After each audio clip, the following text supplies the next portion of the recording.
daycare. Welcome to the daycare. Welcome to the daycare. Welcome to the daycare. Stay away from cities with dyke mayors. They spray the pipes major. Don't play with your life, player, or shake the dice, player. But if you got a quota, then stay away from toddlers. These bitches are fight promoters. Welcome to the daycare. Welcome to the daycare. Welcome to the daycare. Welcome to the daycare.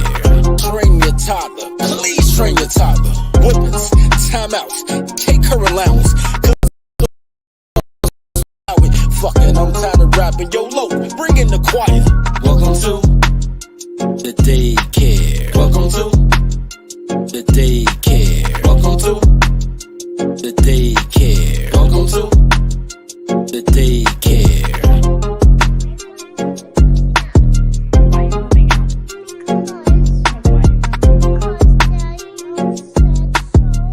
Why did Daddy say so? Because we were talking about every night, I wanted some boyfriend, so I'm moving out. Okay. Because Daddy told you can't have a boyfriend in his house? So you're moving out? Yes. Man, welcome to the Dirty Folks Daycare. I am your main man, Dirty Folks. I appreciate y'all being here, man. I'm here with my boy Rick Rhino. He slid through, man, asked me a great question, man. I just want to have this dialogue with him. I'm hoping he don't get extra like he on the mic. I'm hoping he just keep the dialogue going because it was a great conversation. He asked me why I don't deal with my dad, which caught me off guard, and because I didn't know where it came from. So what the question I was asking him, and he was answering like, and I apologize for interrupting you, but why do you think I don't deal with my dad? Why don't you think it's the other way around? First of all, you gave me a ridiculous intro, but we bypass that. I was just asking for a reason. You know what I'm saying? Because really, every time I come over here, you arguing with me. Yo, can y'all hear Rick Rhino? Can y'all hear Rick?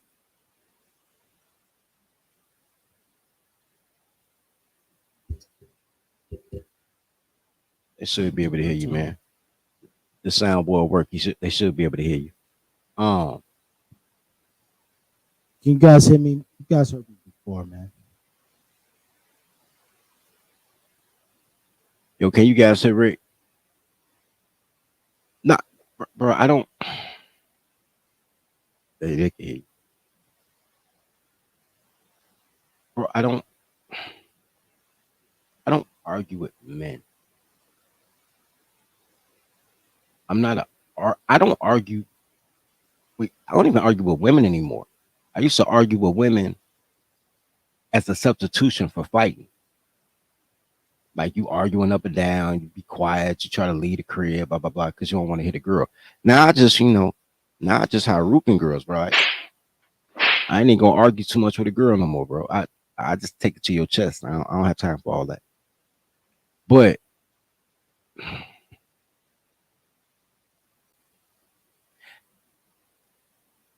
what I had to realize, bro, is that people make exceptions for unexceptional people. Like exceptions are supposed to be made for exceptional people. But as a group, we make exceptions for not good people. I mean, not good people, bro. Crackhead uncles, pedophile uncles, dolphin mamas, black women. We make exceptions for people because of how we feel about them, that we wouldn't even fuck with them type of people if we didn't have a connection with them. You know what I mean? And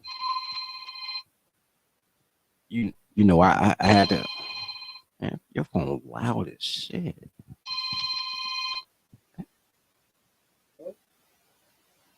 Hey, y'all got it. Hey, I'm in the middle of the talk. Okay? All right, please. No. I'm not at the crib. Not at the crib. I'm on 69th and Hamilton.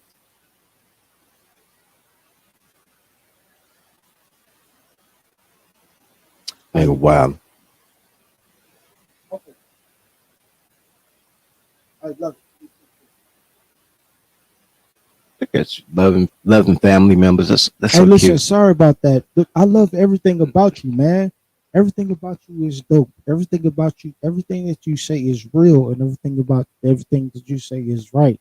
But this is what I have a problem with, dude. It feels really fucking weird every time I come over here and you and your pops is fucking arguing, dude. I understand. I can't speak on you and your I'm not. pops, man. I I'm not can't speak on that. argue. All right, so here you go with that. We're not.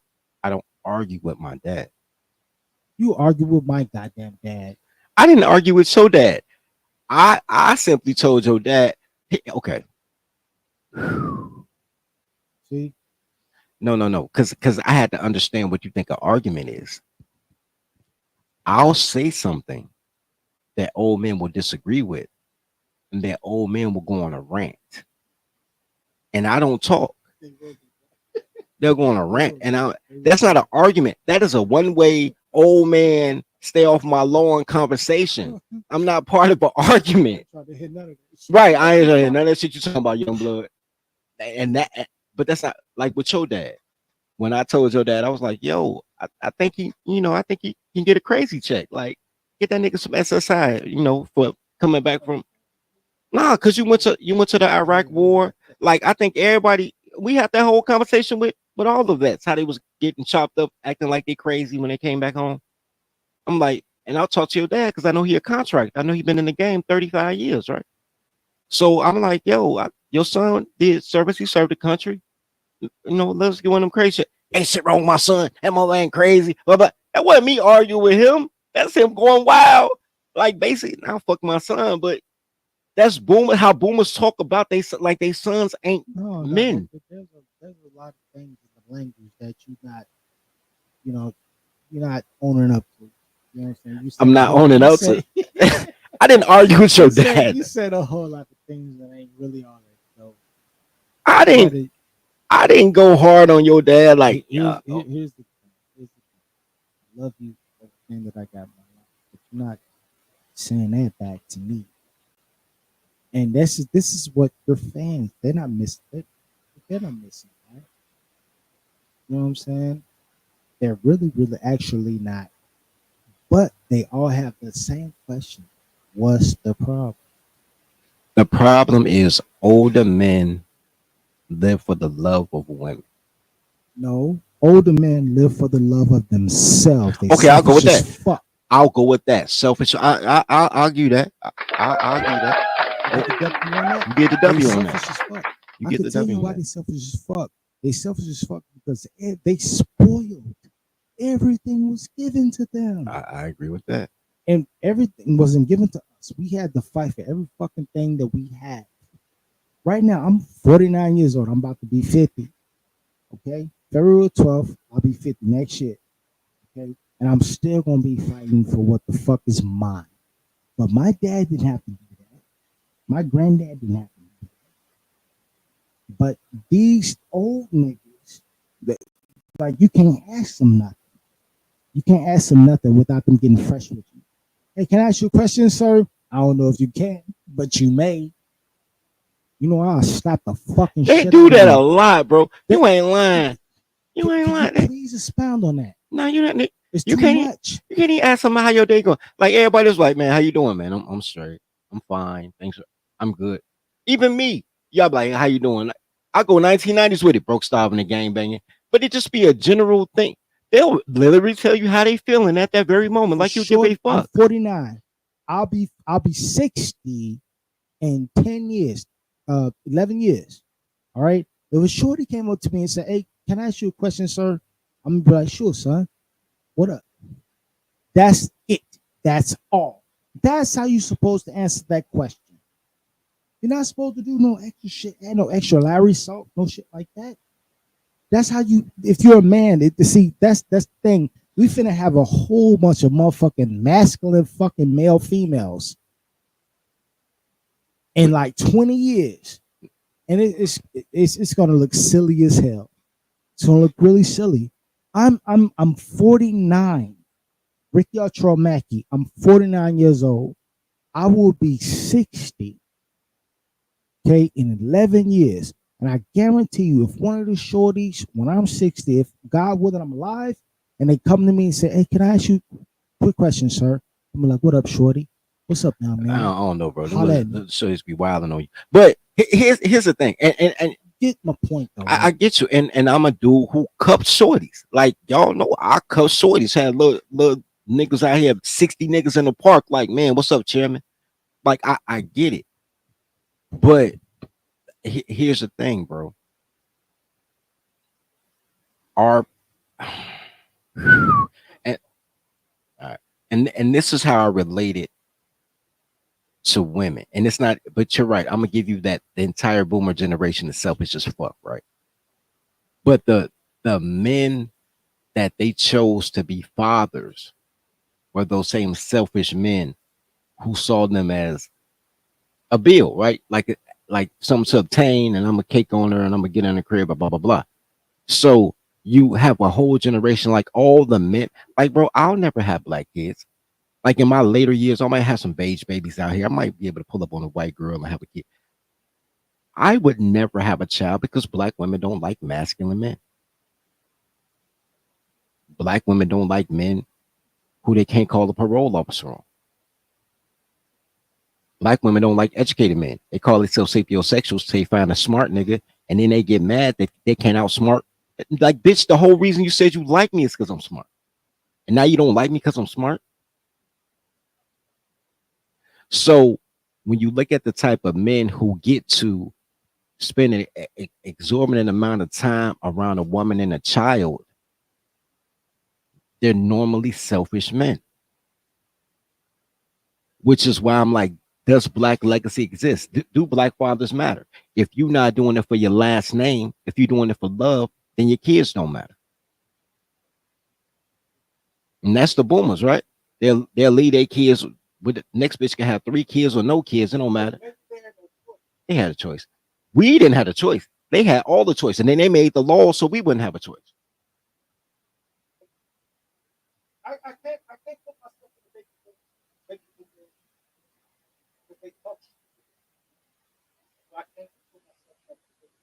the Okay, so with that being said, with them being super now, and I agree with that, right? So how do you think that how do you think that I will be able to communicate with a stupid man? And I love my dad, but how do you think I'll be able to communicate with a stupid man? Like when I was 15 years old, and this is why I never really cared about that my mama black shit or none of that. When I was 15 years old, I sat down on my bed with a notepad. I had a pen and a notepad, 15 years old. And I wrote a list. I said, if these people weren't related to me, if they weren't family, would I fuck with these people? My mother didn't make the list. My sister didn't make the list. Out of my 3 sisters, one didn't make the list at all. One didn't make the list at all. Other made the list of if she was not my sister, we'd probably be cool. But because we related, that's why we get into it. That's why we bump heads. Too much alike, right? Cousins didn't make the list. A lot of people didn't make the list. My dad only make the list of like the old man that you talk to like 2 times a month. You know what I mean? You know how you chop it up like what's the gentleman you stay across the street from your grandmother's house with the peg leg? Maybe he got his leg. Not the guitar, Jeff. Right across the street from your grandma's house. Chili Uncle. His name was Jeff too. Cool as shit. Cool as a fan. But we only talk to him 2 or 3 times a month. We don't live with him every day. Like I've never seen Jeff kids, and Jeff got kids. His kids don't come fuck with him. You know what? That's a mistake. If your kid fuck with you, name it 30.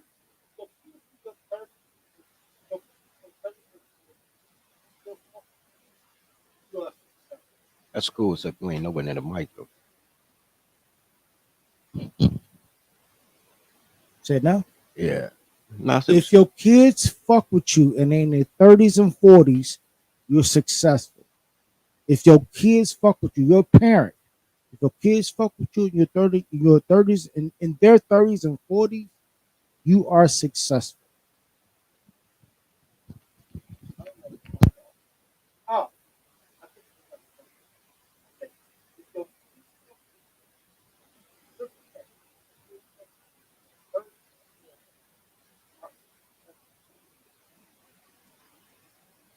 Let me find out that this nigga Rick been talking this whole time with the mic off. That's crazy. That is crazy. Hell no, to the no, no, no. Yeah. But hold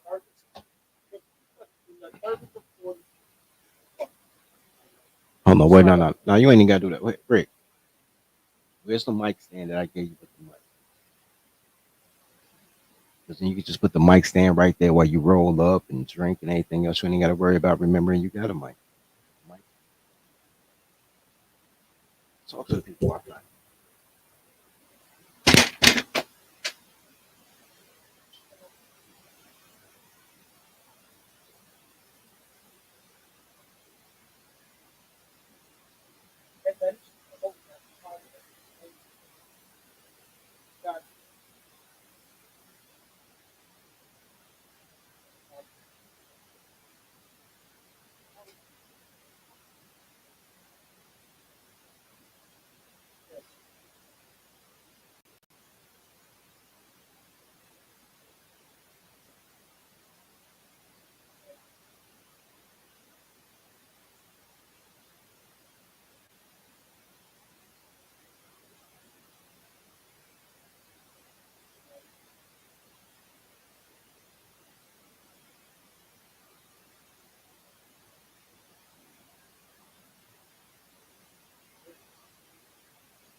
Yeah, that's more than me, bro.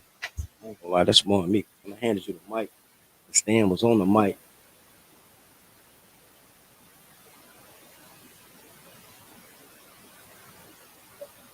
That was crazy. I don't know what happened to stand. Look, I don't disagree with that. I'm just confused with the stand when it was just on the mic. You know how you lose shit you just had in your hand? Anyway, but I ain't gonna. Yeah, I got soap. Got soap. I got books. I got orders. I got all type of shit. Right. Because I got a lab. Because when I get money, I buy tools. I buy equipment. Because when anything happens, like as long as you can get it, as long as you have an opportunity to get it, you can get it. Then everything else about your price point. I don't get a Fizu jeans. I'll buy another printer. Like fuck it, I'll get a printer because I got shit to do.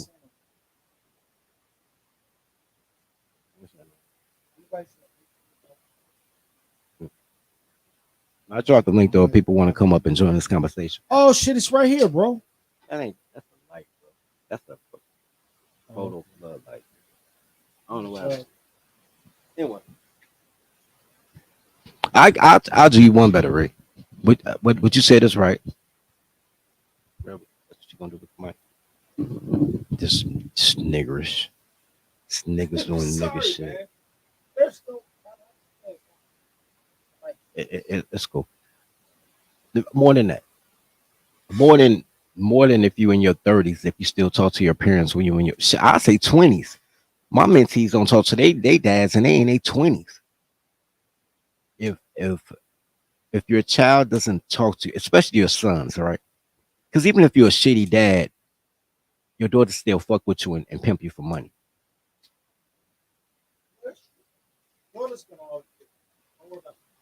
But if your son don't talk to you, when they hit their 20s, that's a testament that you didn't ever have any answers. Like the biggest purpose of a father is to take your brain and stick it in your son's head. You supposed, however old you are, that's how many years of advantage you're supposed to give them. So, like when I talk to my mentees, I'm like, "Yo, I'm gonna save you 20 years." I tell them that all the time. I'm like, "Look, I'm gonna save you 20 years of mistakes." Because I was already wilder than them, nigga. You grew up with me. You know how, bruh. You know the trips, the mob stories, taking rides. All the niggas that y'all was scared of was like my friends. I'm like, y'all don't like Kwani? Like, you know what I mean? Like, bro, bro, wilding, right? Like, I did. Yeah, he's Kwani, man. I just ran to Kwani a couple months ago. Yeah, man, I ran to him. He was with all this. Nah, they had land in Arkansas, but he up. Oh, they got land. Yeah, but he was up north. He was fucking with BD out there. So I run into him. I'm with all of all people. I'm with Bolo. I run into Kwani, BDI, they all them niggas. Them niggas pulling out guns so long, nigga. When they pull it out their pants, you know. Remember the Joker, the first one with Michael Keaton, bro. These motherfuckers, the shit they pulling out their pants leg, bro, to put on the table so they can sit down, nigga. They couldn't even sit down, so they took the motherfucker out, bro. And they see him and they hug me on, what up, fam? I love you, fam. Like I ain't seen you in a decade, fam. I'm like, yo, I've been on the low. They be like, man, I've been out of town. Woo woo. And then Bolo was there like, hey, and they were like, hey, Bolo. Well, what up though? Oh, because these my niggas. You know, we done made money together. We done ran trains together. Like, these my niggas. Like, these niggas y'all know, but these my niggas. You know what I mean? So Kwani said the realest shit to me too. He said, fam, anytime you fall off, we put you back on. So you fall off, put you back on. He said, then you get on and you don't fuck with us. And I say, nigga, I do fuck with y'all. No, but here's no, but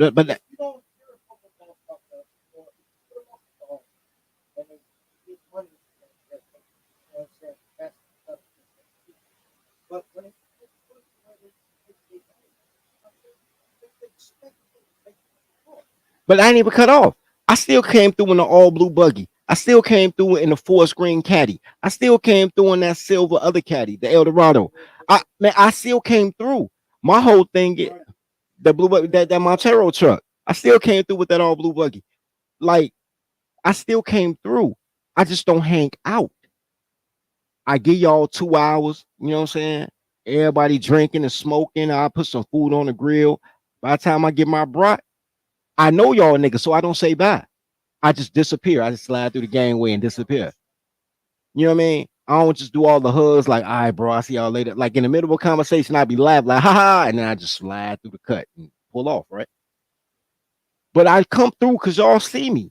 Like the issue is I want to go downtown. Y'all don't want to go downtown. I want to go to Evanston. Y'all don't want to go to Evanston. I want to take a trip to South Dakota. Y'all don't want to go to South Dakota. So nigga, I'm going 3 months at a time. When I come back in the land, I'm fucking with y'all. You feel what I'm saying? Hey, they saying your audio going in and out. That's because this nigga don't know how to sit still. He done laid the mic down on the table. He rolling the devil's lettuce. He drinking tequila. Well, shout out to drinking tequila. I give him that one. I give him that one.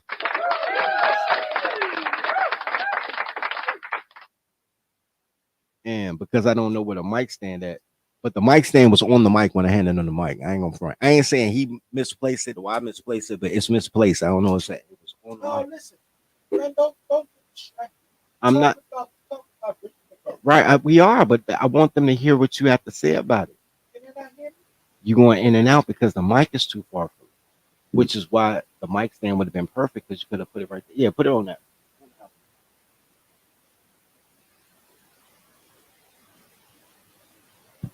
Yeah, you guys see me now? Now drop on it if you can hear me, man. Hey, listen. Okay, so I'm gonna drop off. really, look, man, I can do what I could do, man. I don't have a lot of whatever the fuck you guys got. Okay, 49 years old, man. I'm practically at the halftime of my life. But like I said this before. I put the microphone down on the table. Okay, if your parents, if you still want to kick it with your parents, or if your children still want to kick it with you in their 30s and 40s, you went. You did something right. Most black people don't. That is crazy, bro. The distance. Am I wrong? You're not wrong, but the distance from where I grabbed the mic and where the studio is like literally 8 feet. How did we lose the mic stand? Me. How did I lose the mic stand at 8 feet? That's crazy. Um, nah, man. Juke Joint say, what if your son is an idiot? Um, then it's not your son, it's your wife's son, bro. Like, nigga, if anything go wrong with your kid, nigga, that's their mama boy. That's how that work, bro. Cause it can't be your son if he a motherfucking idiot, bro. That's your mama. That's their mama boy. You know what I'm saying? Just like anytime anything go wrong, some masculine shit, what your girl gonna tell you? Come get your son. Yeah. It's her son. The whole motherfucking time she filing taxes and telling you what the fuck you can and can't do. But as soon as the kid do some shit you don't like, come get your son. Look, that's her motherfucking kid. If the kid is dumb, that's her kid. That's how that shit work. Nigga, and if that's her kid, nigga, then you need to make the list like I made my list, bro. You need to write them off. Like, I'm gonna make me another kid, bro. Fuck this shit. Make me another son. Man, like as y'all come in, man. Help with the algorithm, man. Like as y'all come in, man. Pinch your heart, man. Donate to the daycare, bro. You know, man. Help. You know, Rick Rhino was good enough to give this libation to make the conversation spectacular, man. You know what I'm saying? Donate to the daycare, man. So, maybe Rick Rhino find his heart and soul. Let's go grab another bottle of tequila, baby. Hey, baby. How much do you need? Not much. Just enough for a new wig and a BBL. Can dirty folks get some cash apps too, please kind sir?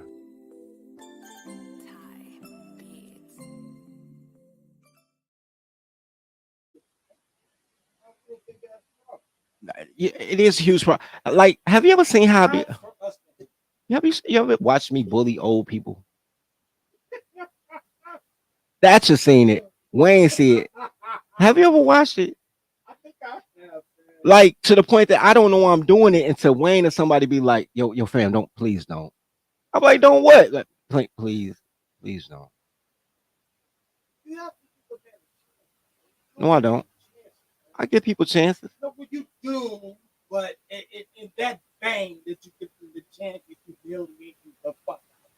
I give you the same 30 seconds that everybody get.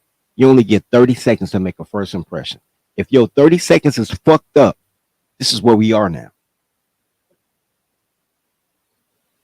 Because what I notice about old men is they try to bully little boys. And I don't like that shit. Nigga, you 60 bullying a boy that's 12. But you won't say shit to your own son that's 36. But your own son 36 and he don't fuck with you. Like, no, black man. No. I'm not gonna give you that. No. Black men have had the second most power in this nation. They had the potential. No. They never exercised.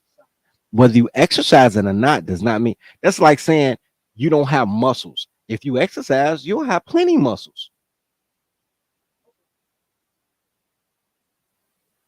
Black men, in order for a woman to be empowered, it means that somebody has to give power. That's what empowerment means. It means I don't have any power. Can you give me some?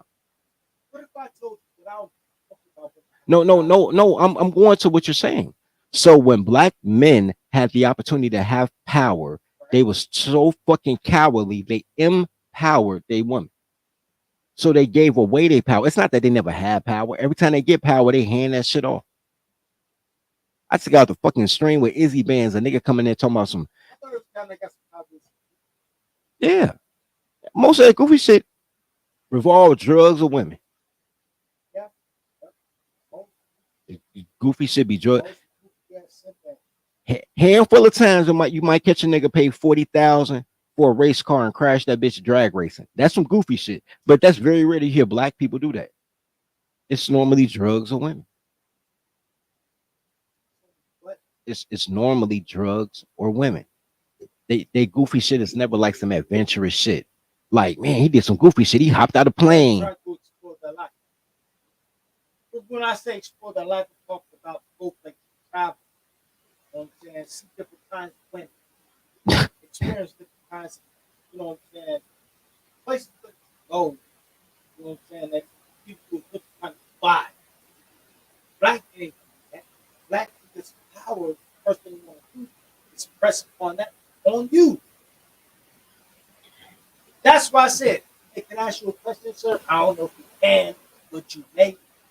That he getting ready to press upon his power. Oh, he about some and dumb it's shit. Gonna get goofy as fuck. And he gonna say some wrong ass shit.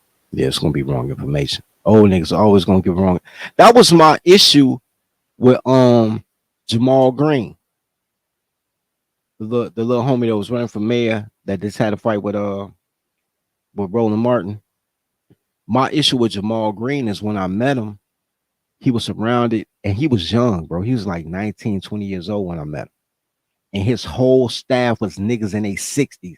And I came to him, I said, Shorty, this ain't gonna work. And he ain't know who I was. I'm like, Shorty, you need to research me, bro, but this ain't gonna work. Like, look, Shorty, I see how you moving.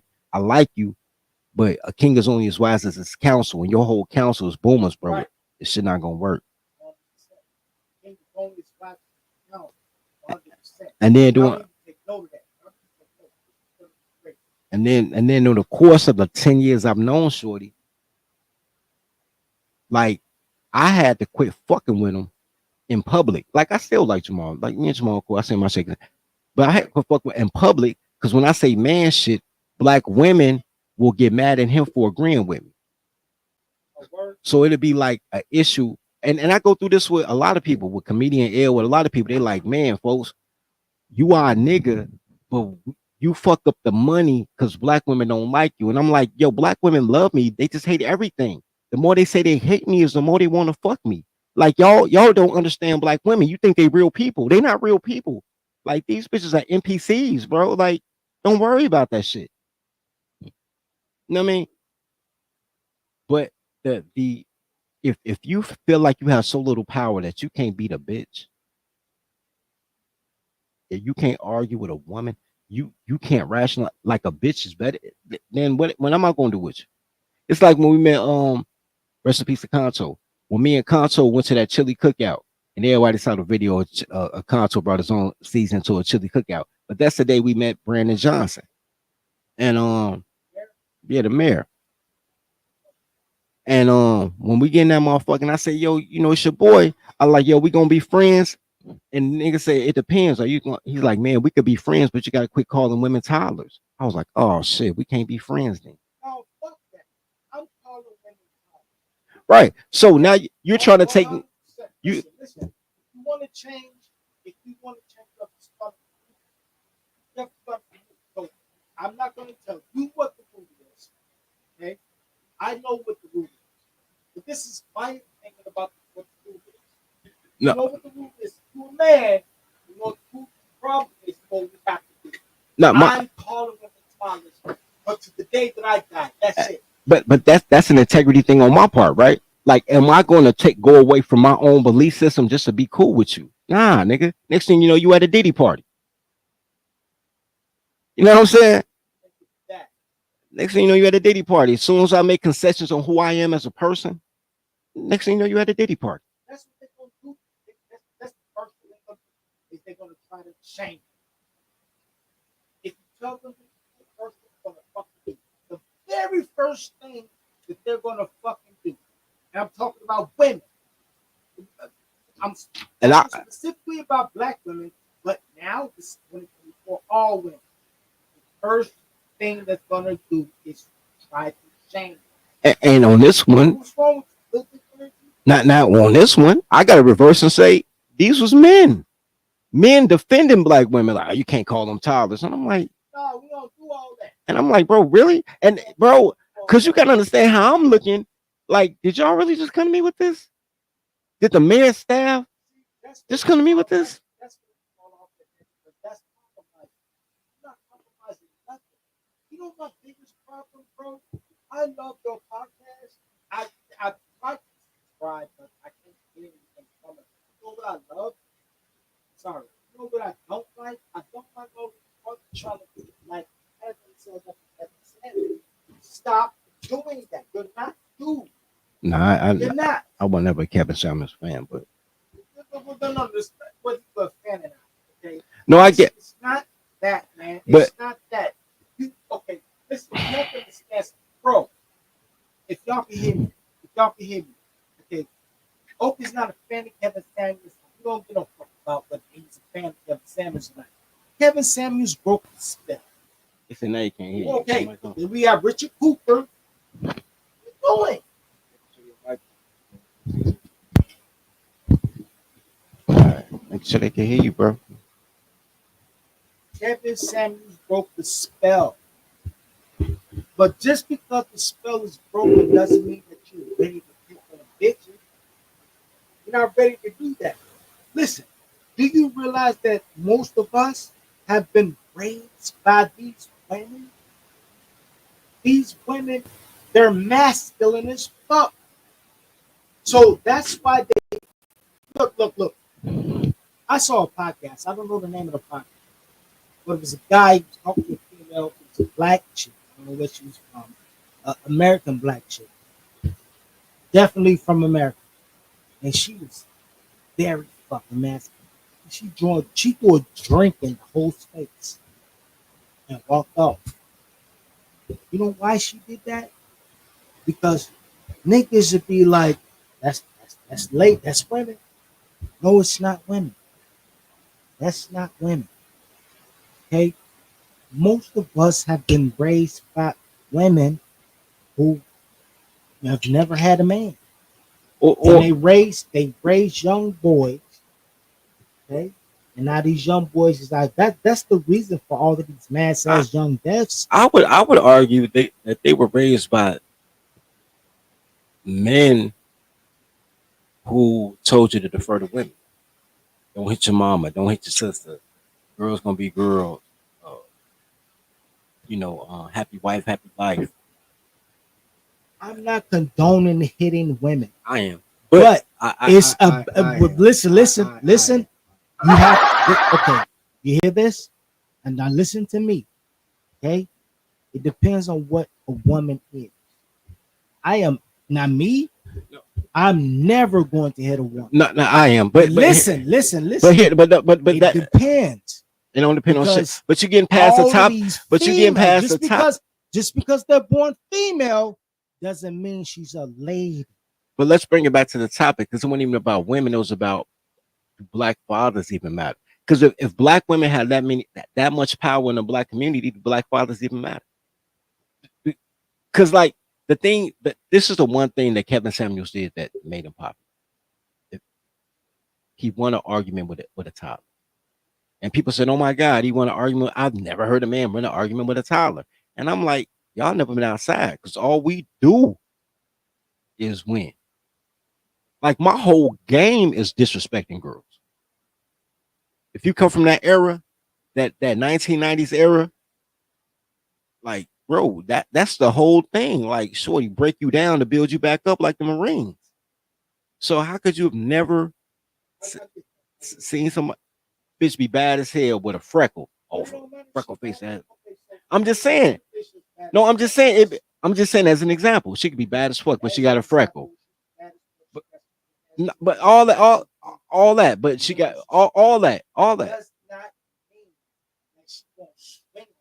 It don't mean she won't swing on you. If she does that, but you messed up the whole analogy.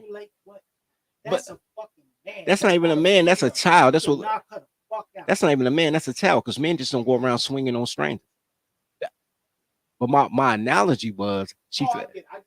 she fine as fuck with a freckle, and then you spend the whole time calling her a freckle face ass bitch. Like, man, oh, freckle face ass, bring your old freckle face ass. Good. No, no, I'm saying that's how we break them down. Like, no matter how cold you think you are, that was our whole conversation. Oh, flip flop wearing ass bitch. Like, we were not like the niggas becoming a that when like you be like, hey, gorgeous, how you doing, beautiful? Like, I've never done that. Do that. I know you've never heard me do that. When I come to motherfuckers, I be like, That's because I'm a player and you're not. that's why I'm fucking and you be in relationships with bitches that don't like you. I I am a nasty nigga. I mean, I'm just saying though, like you in a relationship with a girl that don't like you.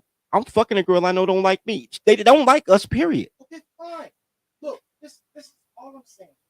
All I'm saying is to the young folks out there that's listening to this podcast is that you have to understand something. Guys have been raised by women that are masculine. You have to love them. You came out of their body, so you have to love a mother. That's masculine as well. Then you have a sister, an auntie, a female cousin. That's masculine as fucking possibly. I wouldn't go so far back as 1990. So what does that do? So a grandmother. So what does that do? That's very now it's the process. A grandmother now that's really masculine. Don't know what a woman is. So what? You don't know what feminine is. I ain't go. Don't know what a lady is. That's the key. That's crazy. You have to know what a lady is. If you date, all of these motherfuckers that's born with pussy are women. yeah, that's true. But If you date, man. Now, I'm not gonna argue that. But different. Rick, I want to get back on the topic. I agree with that. If you date black females and you never met a lady, I give you that. But how does that have to do with like I don't have daddy issues. I don't think you got daddy issues. You had them, but I think you got over to a large extent.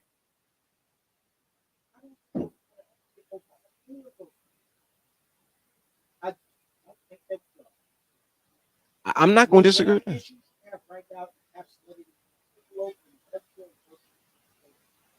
I mean, I would. Anybody else on the land, let me just say this. I don't think that we're ever going to get over our personal issues. But I do think that everything. What? I worked out, man. You know what I'm saying? I do, you know why I do that, man? I do that because if I don't, then I'm gonna be angry. Or you know what? Now I listen. You know why I listen to music, man? It's not because it is. I like bars. And by the way, short young. Let's stay on topic, bro. You was cooking. Yeah. Let me spit off right now. Hey, shorty, man, bars. Get back to bars. It's a lot of niggas with bars, bro. A lot of niggas with bars. Okay, so shit, King Von had bars. I ain't know.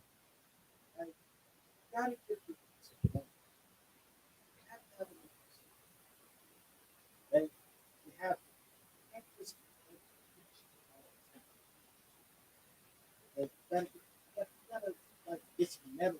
Gotta get some metal. Some steel. I think it's really about life. I don't I'm gonna put this around. I still care about the president. But I respect that. Getting back to what folks are saying. It's when it comes to women, man. We want to talk about women. We was talking about fathers. See, you going off topic. We talking about daddy. Nah, we just talking about. I'm just saying we talking about father. Like this black. Look because I know your story.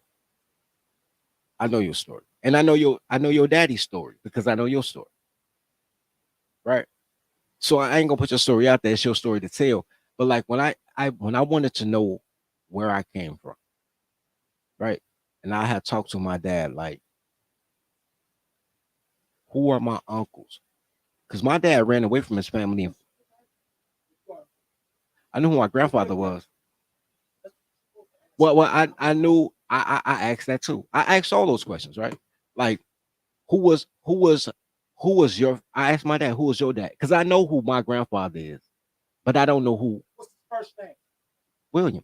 I know who I went to high school. I went to my grandfather's crib every summer. What's his middle name? He had a lame ass middle name, but look, It's not Steven. nah, it ain't Steve. You know what made me take this journey? My homegirl Amy. In 2001, I had that whatever year I had that powder blue Park Avenue. 2001, 0102. I'm at the gas station one day to get some air. It's a girl in front of me. She getting air. You know how you wait for somebody hoping there's still enough air so you ain't got to pay for it. So you can just get okay. Cool. So I park right behind her. I get out my car. I'm looking. I'm asking like, "Yo, you almost finished?" She look up at me. She said, "I know you." And I look down at her, and I'm like, "Oh, this is shorty I went to high school with." Like in my head, like we never spoke in high school, but I knew, you know. So she looked up and she like, "I know you." And I was like, "Yeah, you know me." She's like, "No, for real, I know you." I'm like, "Yeah, you know me." She's like, "No, for real, I know you." I'm like, "Yeah, you know me." She's like, "What high school you went to?" I'm like, "Lynn Bloom and Evanston Township." I went to Evanston Township. I told you I know you. This was daytime, like 2 in the afternoon. I just love Wayne. You know how you know how the gee used to be, how the garage used to be flooded, like a car show, nigga. Fucking everything about that, Escalades, Benz, all type of shit. I just left the gee to get some air from that Shell gas station because I had a low tire. Anyway, so I'm like, okay, I see how this gonna go because I done told this bitch 4 times she know me, and now she's like, okay, cool. So she was naming names of people I hadn't seen since high school. So we talking like 2001, 2002. Ain't no Facebook, ain't no that, you know. So I'm like, I ain't talking to them niggas in high school. Like, she's like, right. But it was a particular nigga I was looking for. My nigga Steve Lockett. I'm like, yo. So she was like, well, I don't know what Steve Lockett at, but I know somebody that's cool with him. So we exchanged numbers because I just wanted to keep in touch so I can find, niggas I actually like from high school. All right, cool. Oh, the booty's incredible. You probably saw Amy before. Big titties, big booty, fucking Haitian bitch. Yeah, she had a nah. Yeah, well, but it's not important to the story. This was important to the story. So that happened in the summertime, maybe July or August. So we kept in contact, but I'm already realized this bitch is nuts. I heard motherfucking beeswax. This bitch is insane. But she cool unless you fuck her. Brown, nigga. She from the islands, bro. Like her whole family, like her mom.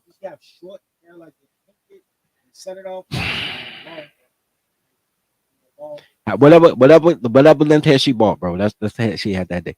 But we vibing. We not vibing, but we cool. Like, cause I ain't trying to fuck her. Cause she cool with you as long until you fuck her, then she get crazy and bust your windows type shit. Like, so, but hold on. So what happens is she asked me, she said, "Yo, do you want to go to my mom's house?" No, she was too dumb for pimping. But no, because this is really about my dad, but I'm trying to tell you how I got here. So she was like, "Do you want to go to my mom's house for Thanksgiving dinner?" And my mother can't cook, and my grandparents are dead. All my aunts and stuff, they moved to Mississippi and Arizona. Like only people in Chicago still was me, my parents, and my mom's dad, my maternal grandfather, like and little cuz. We don't know in Chicago. Everybody else broke out like Voltron. Everybody else in Mississippi or Atlanta or Detroit or Arkansas or Arizona, everybody else broke out, Cali, whatever. So we the only ones, So and I'm the only one that cook, and I don't want to cook. Right? Really? Family coming here, you don't want to cook? Family don't come here. Family go down to Mississippi to hang out with the aunt that was cooking Thanksgiving dinner when she was still in Chicago. Okay, so who came here? Nobody was coming here. So if I wanted Thanksgiving dinner, I would have to cook.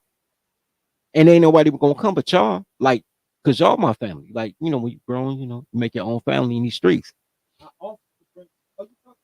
I'm talking 2001, my nigga. This is in 2001. So, so, no, not recent. It's 2001. So she invited me to her mom's house. So I could go. So I get to her mother's house. My mom was thinking and God me. Though. I ain't gonna lie, bro. My mom was a brick shit house. Didn't understand a fucking word coming out of her mouth because she was Caribbean as it come. Nah, she had streaks, but they look kind of sexy. Mama, big titty, big ass, thick as shit. Bro, tall too, bro. She like 5'11", nigga, like 180. Thick as fuck. Just in the doorway, won't let us in, right? She was Caribbean. She had the whole Caribbean feature thing on her.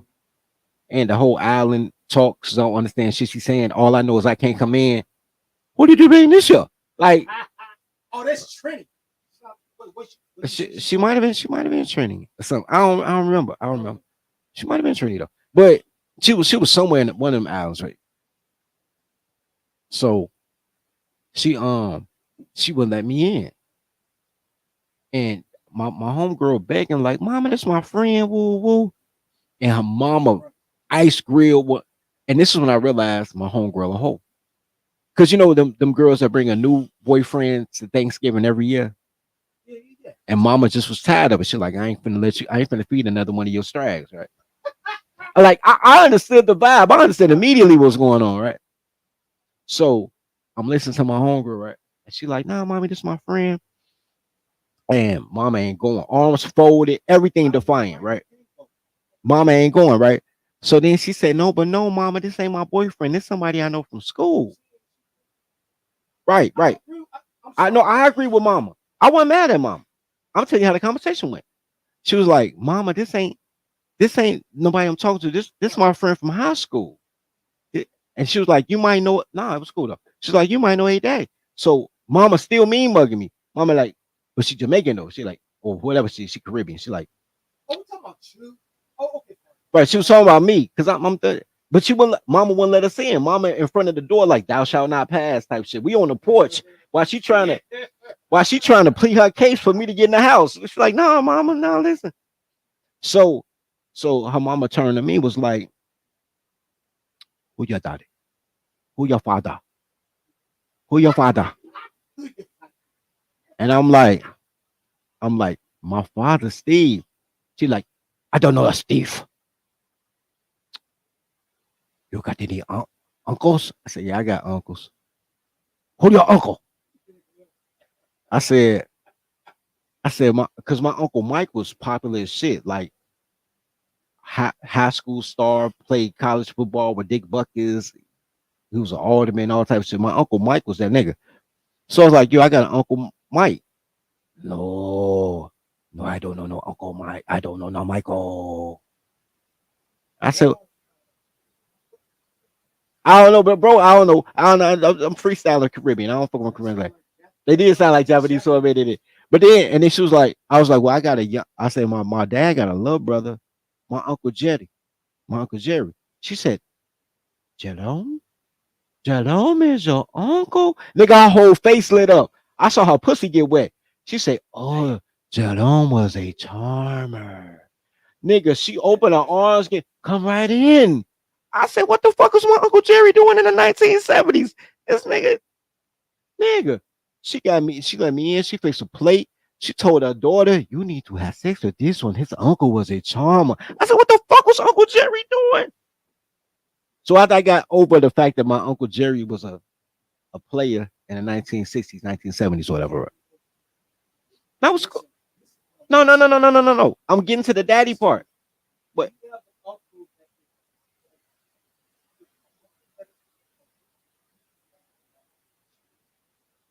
Especially out.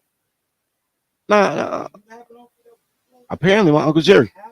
But well, he was but nah, bro. No, I don't agree. I don't agree because my Uncle Jerry, by the time he was my uncle, not my dad's little brother, like whatever the fuck they was doing. By the time he was in his 30s and I was aware he was my uncle, He was wearing Dockers with suspenders all the way up to his nipples and shit. Like it was a bad situation. Like I never would have seen a player in him. He was dressed like a principal. Like the motherfucker was dressed like the egg on the wall or fucking or Alice in Wonderland. Like I didn't see the player, and until I saw her eyes light up and her coochie get wet, you couldn't have told me my uncle was a player. Man, you know what? You gotta get players.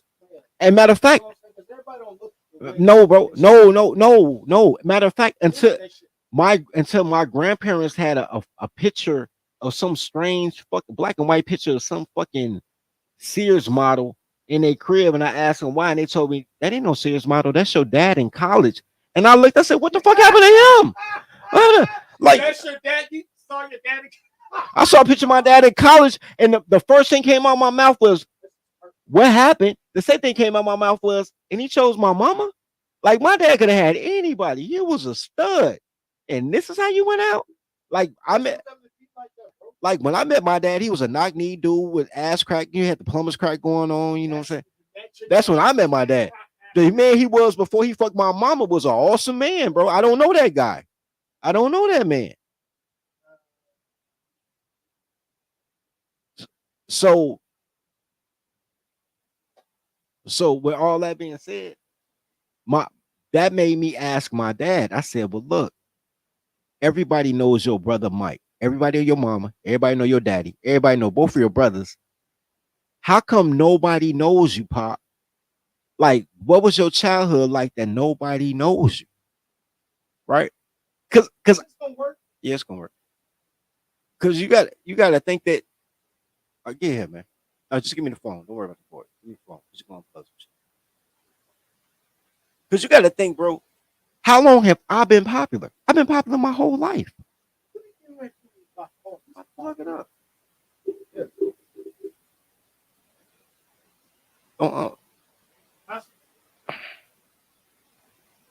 Like I've been popular my whole life, so I don't understand the life of people that's not popular, right? Right. So See, I didn't want to unplug anything. Awesome.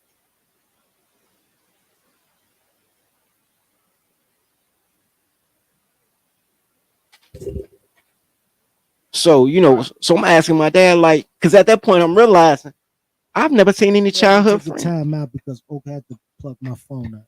Like I'm realizing at that time, like I've never seen any of my dad's childhood friends, right? Like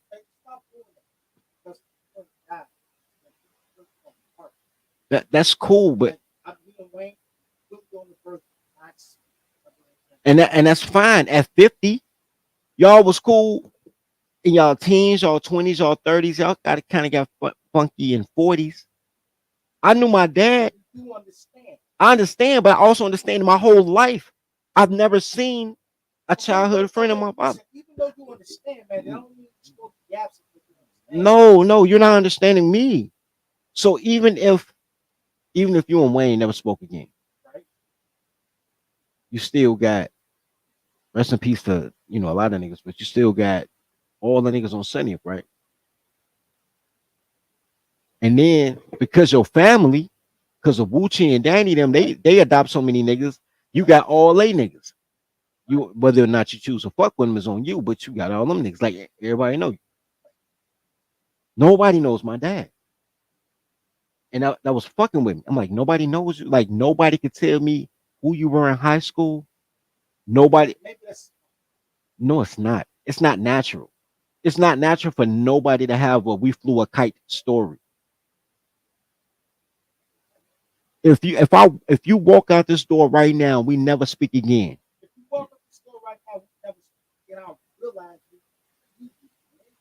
But I'm saying you would still have stories. Like somebody still be like, I remember you came up the store. like you would still have a story of goddamn it, how you tried to evil eye stare that bitch at the Funky Buddha. While I was thumb wrestling one bitch while you trying to hypnotize another. It's still somebody have a story about that. Like, man, I know that nigga Rick, man, he was wild nigga.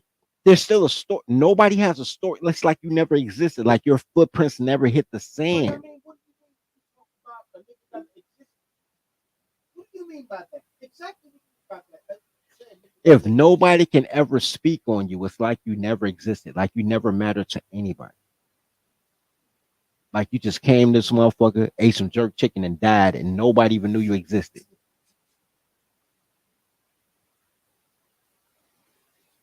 You know what I'm saying, bro?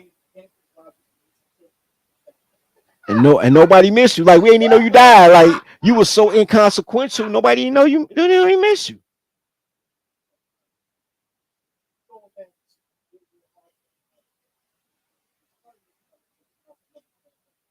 I'm steering back. I went off the course, but let me go off course. I gotta backtrack back. That's fine. I wanted to know. This is what I wanted to know.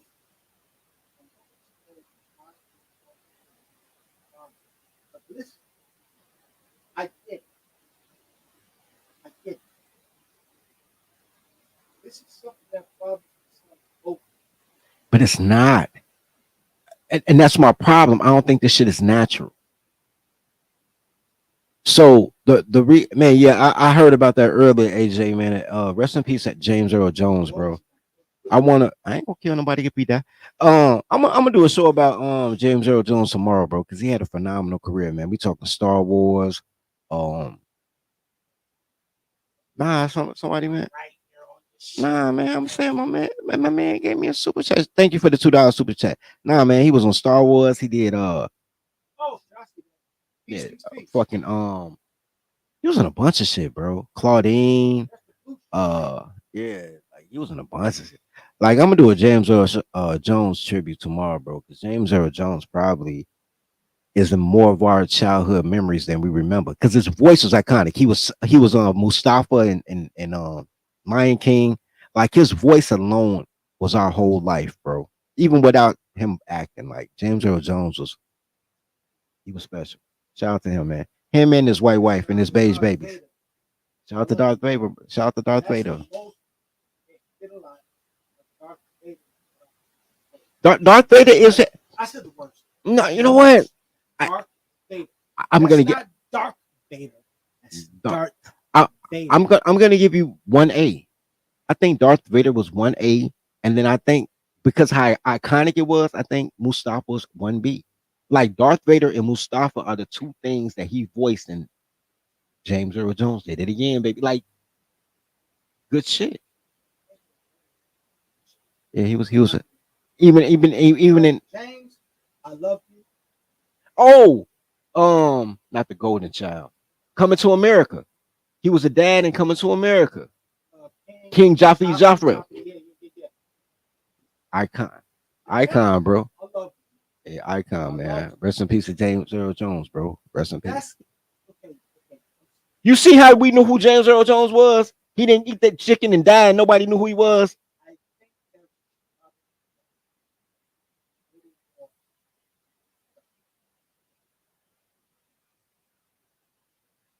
I think I'm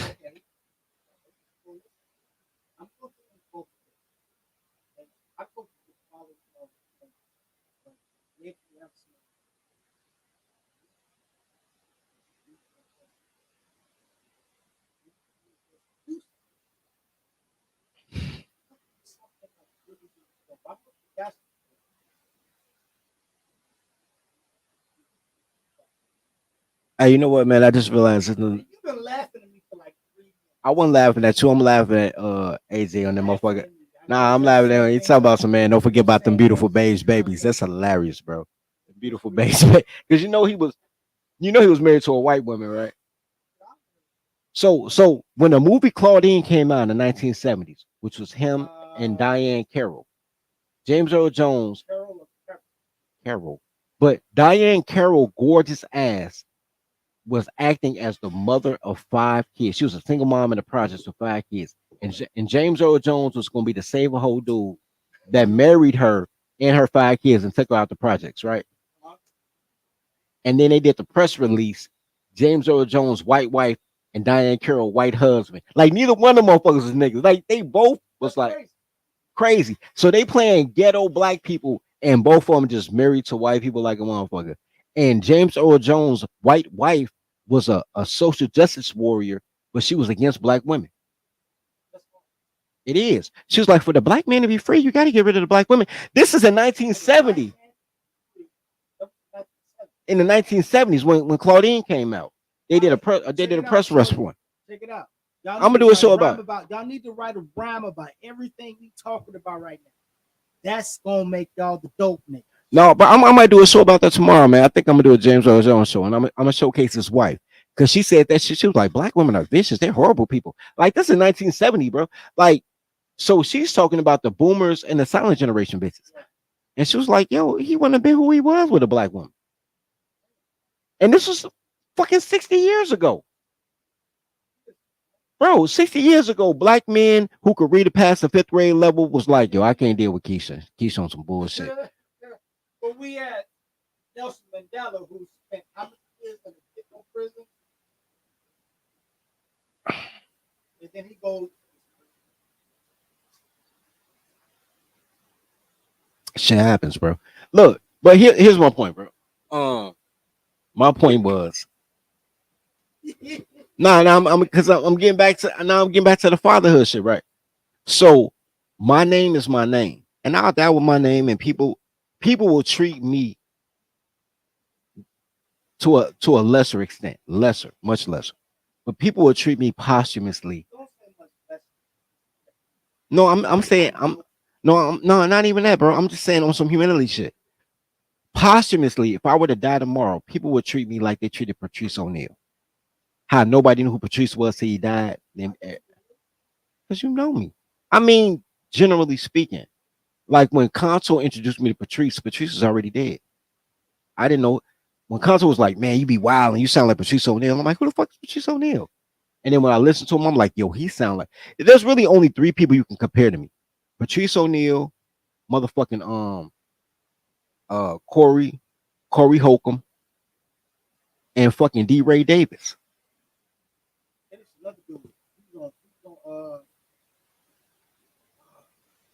He's on barbershop too. Not D. Ray. I don't know what you're talking about. I didn't watch that movie, so I don't know what you're talking about. First barbershop. Talking about the bootlegger? Yeah, bro. In the barbershop, waste basket. Oh, the barbershop. I did see that one. I can't remember who he was, but I did see that one. But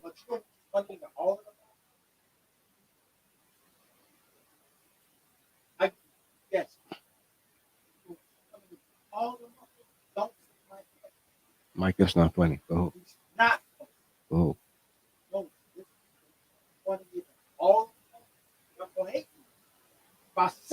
Somebody gonna pull up and keep Rick Rhino on topic. I dropped the link. I'll drop it again.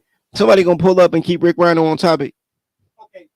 You know who's funnier than all of them? Bill Burr. Bill Burr is funny, but Bill Burr didn't get funny until Patrice. Bill Burr what? He didn't really get funny until Patrice O'Neal died and took Patrice set. Yeah. But Bill Burr is funny. Argue that. But I thought if you was gonna go white boy, I thought you would have said George Carlin. No, I thought you was gonna say George Carlin. But a black person, Hannibal Buress. Don't like him, and he's from Chicago. Shout out to Hannibal, but I'm not a fan. Funny as fuck. I'm not a fan. You have to let him go. See, that's the thing. Black people don't let him go. No, that's why I don't like that. No, I don't like that. I don't like that because he does relatable comedy. Most of these things do with Eddie Griffin. Eddie Griffin is slowly but surely turning into Dick Gregory. That's comedy. You know what? Comedy? I wanted to keep it on topic, but that particular thing you just said was bars. Like he really is turning into Dick Gregory, and I heard Dick Gregory, and I heard Dick Gregory was funny at one point in time before he just became. Yeah, I agree with that. He is. He is. Eddie Griffin is because I agree. But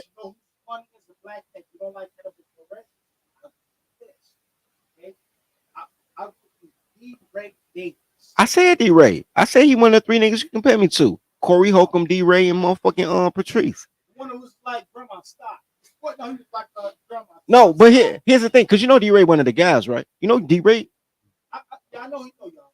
Yeah. Like D-Ray one of the guys. Like when I did my first book, D-Ray was gonna do a commercial for the book. It was gonna be me, D-Ray Davis, the poet. No, not Ryan Fest, but the poet and on Good Money. Not Ryan, Malik Youssef. And it was supposed to be Ryan Fest. Ryan Fest, bitch ass was supposed to be in it. It was supposed to be me, Ryan Fest, Malik Youssef, J.U. Ice, and D-Ray Davis. And D-Ray was so cool about it. He was like, nigga, just fly me to the crib. I crash on my grandma couch, nigga. He like, fly me to the crib, nigga. I'll do it for you. And I was like, word. I said, nigga, I got these burnt. I said, I got these burnt cars. He said, if it don't, I say, nigga, you know I got these burnt cars, nigga. He say, nigga, I don't give a fuck, nigga. I say, man, look, I got some freaking flies, nigga, on some burnt cars. He say, I got some freaking flies on Southwest on some burnt cars. And nigga started laughing like, you're a Chicago nigga for real. He said, man, fly me to Chicago, nigga, I'll do it for you. Gotta make sure I make it damn back. But if the ticket, I called the Fed case like right after that. And it ended up in fucking Fed boot camp. But yeah, bro. Like Grundy, like matter of fact, me and Malik was just talking about this shit on Instagram. Like the whole management group for good music is a nigga named Grundy, which is John Legend brother. So I'm like, man, what's up with Grundy? He was like, man, get back at him. Like, bro, like everybody had me set up to be that next nigga, and I caught a case. I fucked a black bitch. I listened to my dad. Next thing you know, I'm fucked up. Like, you know what I mean? It happens, right? So, you know, I quit listening to my dad. I quit, worried about black bitches. Right back, right back at it after mathematics. Hey man, that's what I was saying. You don't listen. I think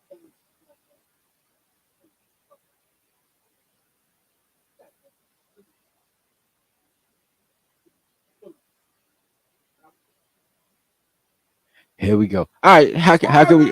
No. How can we go for it? No. It's so. Matter of fact, yeah. No. Matter of fact, let's switch seats. I want you to get the main mic.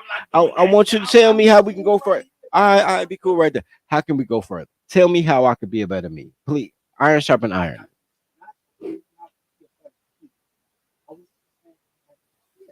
What's your idea, sir?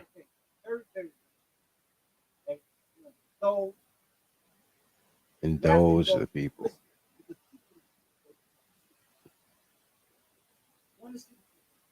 Don't see the people. Right. So I think okay, where the people can understand that we care about the people and do that, the people will probably, you know what I'm saying, swing how we swing. Now, this is how I swing. Show the people that we care about the people, then the people gonna swing. Yeah, that ain't gonna happen.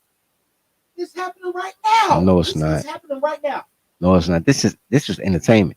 Like, look, let me tell you something. Let me tell you something, bro. This is what I know about colors. These niggas that kill Jesus, then pray to God for another Jesus. They don't give a fuck about that shit, bro. Like, this is why I tell them shit like kill for the logo. Don't worry about the man, shoot for the logo. Cause I understand that once you tell a motherfucker who the Wiz is, they gonna try to kill the Wiz and then be like, oh my God, how we gonna like they gonna pop the Wiz. Like, these are not good people. Like, blacks are not good people. Like, they not. Women, gays, and felons are not good people, bro. And I'm trying to, like, you gotta create the system. You gotta get away from no, they do not come to the light. They go to the negative. How y'all feel about this? Talk about this for real. Hey, I feel like they're not good people. And it's like right? It's like Two-Face say, man. That's my body.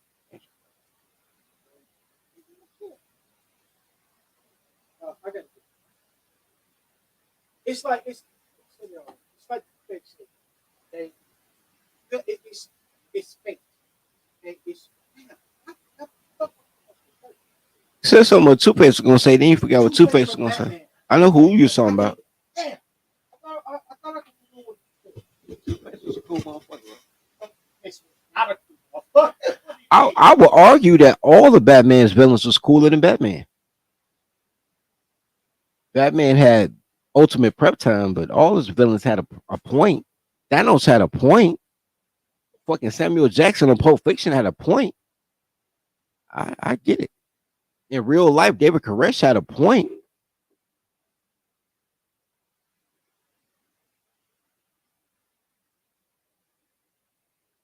So look, this is what I was thinking. Right? Calendar Man. Let's look at our history for a second. I don't know We're about not Calendar dumb. Man. We're I not don't know dumb about. niggas. I don't know about Calendar Man. Okay, we are very, very intelligent men. It don't matter if you were raised by a mother and no father. It doesn't matter because inherently you are a strong black man. Yeah, yeah, So yeah. I think that, for argument's sake, because we're all arguing right now, we should all come together, sit down. All right. The first thing I want to say is fuck black man. I don't give a fuck about that black man shit. If you're a black man, you'll kill me over a bitch. And I don't want to die over regret. I don't. We all gotta die. I want to die like James Earl Jones, 93 years old, in the bed, surrounded by my page, grandkids and shit. I don't want to die. No, nigga, I'm just saying, bro. I don't fuck this.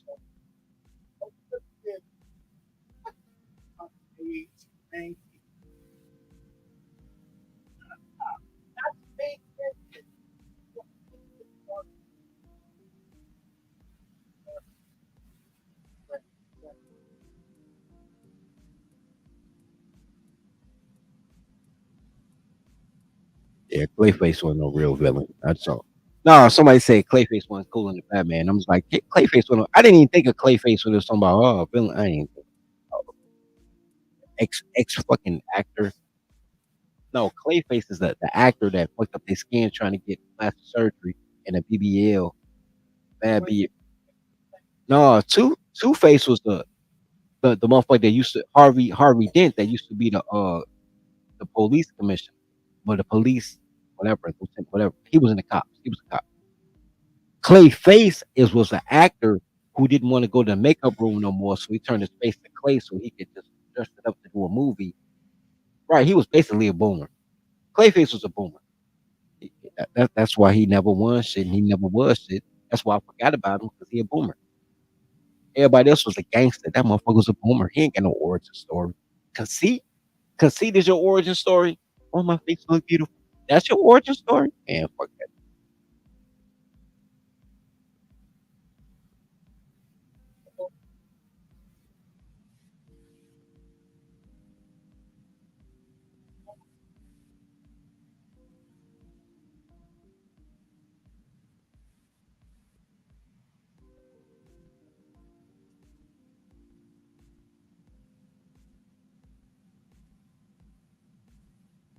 The origin story of me and Pops not being able to connect. Okay, I'll give you that origin story. It's not that hard. My father hates excellence. Anything that makes somebody else look great, he just wants to be the center of attention. I love my dad because he's my dad. I love my mom because she's my mom. As an adult, I wouldn't hang out with either one of them. Had I had to make them my friends, like,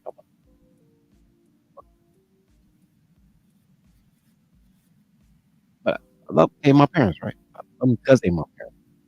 When they get to choose their own circle, right? And this is where you go back to when niggas in their 20s and 30s, they don't reach back and talk to their parent. That's why I would fuck with two of my parents. Right? So I had to look at it as everything that is greater. Like I was supposed to graduate from high school at 12 years old. I was getting letters from Northwestern University, nigga. I was in fifth grade. Whitney Young High School was trying to put me in high school when I was in fourth grade. I was like a prodigy. And my dad be like, "Oh, he's a smart ass. You don't know what? Okay, you don't want me to go to school? Cool. Let me get this money." So now I'm 17, and you know the niggas I was rolling with when I'm 17, 18 years old. I ain't gonna say their name because well, they already caught the kids. So you know I'm fucking with all the girls, all of you. You knew me at 18. You wouldn't even fuck with me at 18 'cause I was 5. And I'm coming through fucking with the motors, Erics, and all that shit. And I'm making it to a day. So I'm making 30 a month at 17, 18 years old, making 30 a month. And I'm trying to make moves so I could be in a situation where by the time I'm 18, I could move out my parents' crib, do my thing. And 2 months before I was supposed to move, nigga, brackets come up. My mama told me, so you been here your whole life. You owe rent. Oh, rent? Bitch, I'm 17. I ain't 18 yet. Like, I'm trying to move because I couldn't get a lease before I was 18. Like, they won't let you rent an apartment. Right. Like,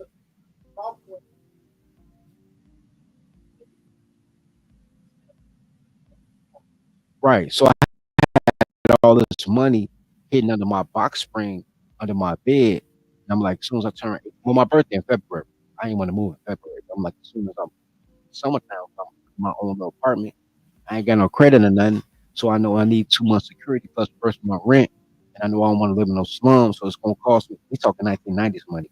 It's going to cost me like 800 a month to get a decent apartment. So I need 2,400 a month just for that. Then I'm going to need a bed and blah, blah, blah. So I'm trying to stack up like, I figure, man, 12, 13,000. I'd be able to move on my parents' crib and be comfortable. Stole all my money and got high with it. Told myself, you live here too. You can't contribute to the house. The fuck? My mama. Then when I told my dad about it, he like, oh, women gonna do what they do. Happy wife, happy life. That's your mother. You only get one mom. Like, no, nigga, where my money? That's how me and Moden all us fell out. Cause they was on some buy one front one. So they was like, I was buying quarter keys. They was fronting quarter keys. So nigga, you stole my money and they money. Now niggas shooting at me. And I'm doing everything right. You understand what I'm saying? So like, and that's why I don't give a fuck about kids. Because imagine you do everything like the Tyrese situation. You do everything right. You marry a girl, have a baby, and she can say, I want a divorce, so I'm gonna take the kid and take your money.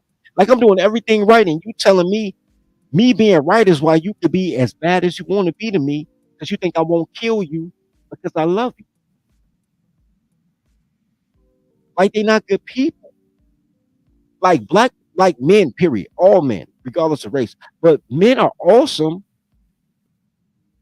absent of women. Like women destroy the fabric. So unless you can choke a bitch and keep her in line, your group will never be shit. That's why the Masons ain't shit no more because they don't check the Eastern Stars. What's the fat bitches? The one thing want to do. But back to the point. So me and my dad was falling out because I'm like, bro, you're not backing me up when you know I'm right. I said, but if you think I'm wrong, I'll rob your ass and tell me how you feel about that. Hell yeah.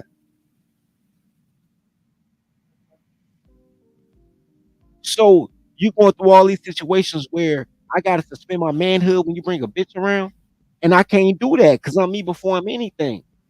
Like these bitches need me, I don't need them. Bitches need me to bust. I could bust in a napkin. Bitches can't bust without the dick. That's why they buy fake dick. You don't see niggas buying fake pussy. You feel what I'm saying? Like nigga, quit playing. So now it became a whole thing. And every time he saw me being a man, he thought it was disrespectful to being black. Yeah. Same thing in your situation. If you really thought about it, think about your granddad. How he never even told your grandma to tell you who your daddy was. She died with that secret, bro. 83 years old, died with trying with who she fucked on the side and made a baby with. Your mama would have died with this chain divorce your daddy who thought your daddy. Bitches ain't shit. And the niggas ain't shit because they empower the bitch. And then women empower dysfunctional behavior for men, black women. So like you going to college, they don't empower that. They don't plan for your college education. They hope you get a grant or some shit. But that pedophile uncle that live in the attic, invite him down every year for Thanksgiving. Ask him to babysit. Ask him to babysit. They know their uncle a pedo. Ask him to babysit. You ain't gonna touch my kids, how you know, uncle? Am I lying though?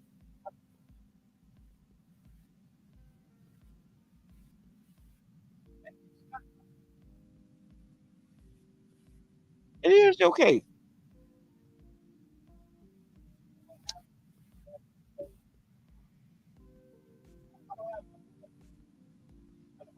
I don't have an uncle.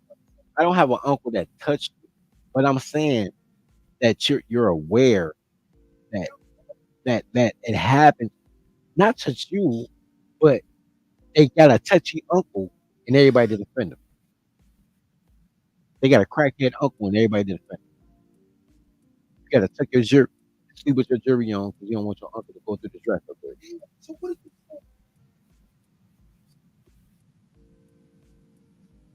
I said that an hour ago.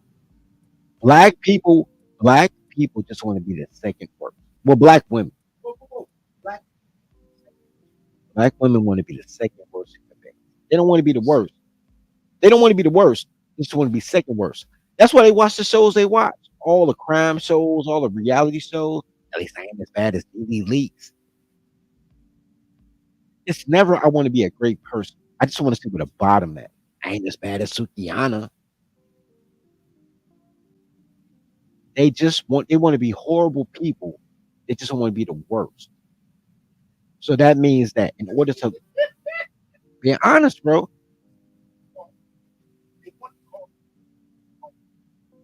right? They don't want to be the one that everybody point at. They want to be able to point at somebody. They want to point at one person and be like, "I'm not that bad," right? And then black men who love, well, men, period, regardless of race, men who like black women have to defend being second worst. So you've already thrown your life away because you want to be a horrible person because you fuck with Keisha, right? And then men who want to be great, who realize at some point, yo, I can't fuck with Keisha and be great. You the sellout. You ain't black because you want to be good. I want my kids to know how to read. I want to obey the law. I don't want to be on parole or probation. I don't want a girl that make me beat her. Like I just want to live a cool, mellow life. All the time, you know, just want to spin and globe. Are you a sellout?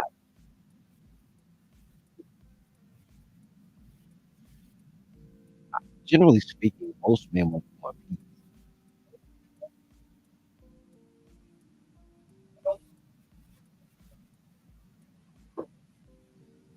It's not that they won't go to war. You go to war for. Well, we can go to war for peace. You go to war for resources. You can go to war for a lot of reasons. Niggas go to war for bitches. And probably have our whole life because we grew up under boomers. Prior to that, it was for respect. It was for land. It was for laws. Ever since the boomers, niggas only fight for bitches. I have more men who try to cancel me because I'm like, yo, fuck these black. Nobody disagrees with my policy. Nobody can say anything bad about my product. They can probably, yeah, I got policy. No, no. There's nobody can say, yeah, I'm a publisher on Amazon. I ain't gonna be that. Like right now, there's nobody who ever bought a product from me that can say I give bad product. They could probably talk about my shipping time. I ain't gonna fight. I hate the mail part. But nobody can say when they got their product that was fucked up, it was damaged, it didn't work as it was gonna work, it was badly packaged. Like I do a good job. Nobody can talk about my acting. Nobody can talk about I don't even rap. But the welcome to the daycare, that's me. And niggas, every time a motherfucker call me from New York, they be like, please train your toddler. Like, I used to rap. But everything I do. Hey, fam, don't let him fool you. Dope as fuck on the rhyme. He got bars. But as a matter of fact, no, he don't got bars. He got ancient Egyptian pillars. But my point is, there's nothing about me that's not awesome. because I'm a man and men are supposed to be awesome, right? Every complaint about me is why don't you like the people that's trying to destroy you? Why you might as well be gay if you don't like black women. I might as well be gay because I don't like black women. I like black pussy. I don't like black women. Black women don't. Black pussy. I love black women. Black women don't love black. I am not accepting- Wait. Real quick. How do you love a person that don't love themselves? I don't know. I'm not saying No, I'm asking you because that's what it means to love a black woman or a woman. That's that's even what it means to me in the context of this for me to love Hey, my listen, dad. man, if you love your mom, listen, I love my mom. I love my sister. My mom. Hey, I love I am not dating any woman from every single, almost black, every single woman in America. All right. So with that, I'm not doing it. This is what you want, bro. This is what you want. You want very, very, very, very feminine woman. that is But not what you want. you have to protect her. That As a is not protector, what you want. she's not gonna put you in a particular way you need to protect her. When I say protector, I mean take care. That's not what y'all want, guys. Quit listening to these niggas. You do not want a demure feminine woman. You do not want a woman that you can protect. You do not want that. I'm telling you what you want. I tell y'all what y'all want every show. You want to love your brothers as you love yourself. Women are only as feminine as men in force. That's it. They don't come feminine. Y'all be like, I ain't gonna train my toddler, man. I'm a man. She gotta come train. Women are only as feminine as men in force.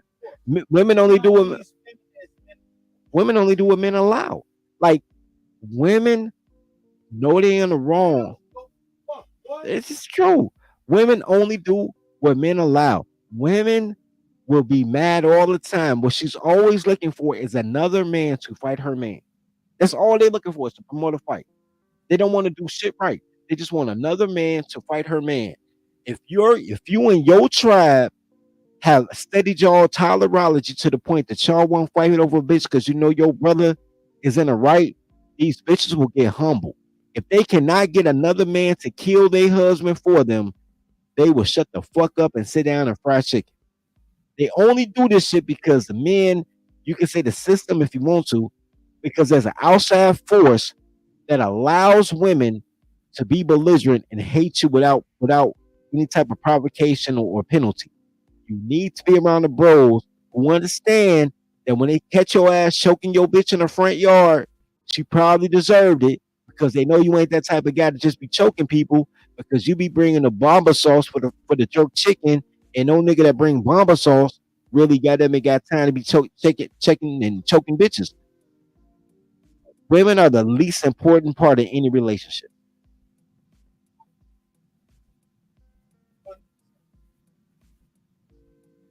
The problem is even when you have, and to get back to the topic, even when you have problems with your paternal figure, it's based on the woman.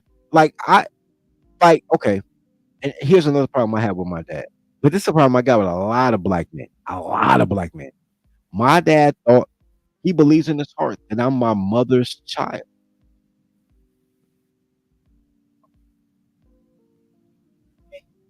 He made me.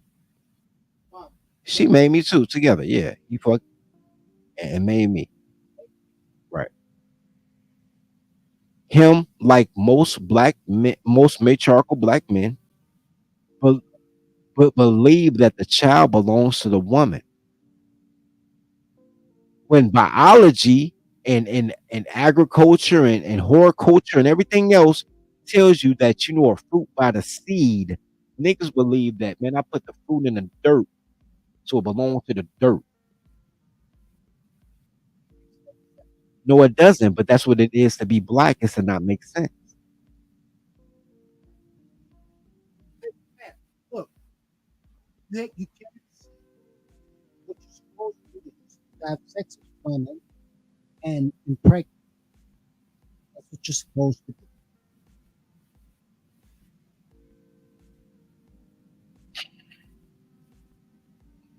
When I say shit like it's my baby or her baby, but it's not our baby, that's the difference between me putting an acorn in fertile soil, getting an oak tree, versus a dandelion that just wherever the fucking land is just turned to a weed.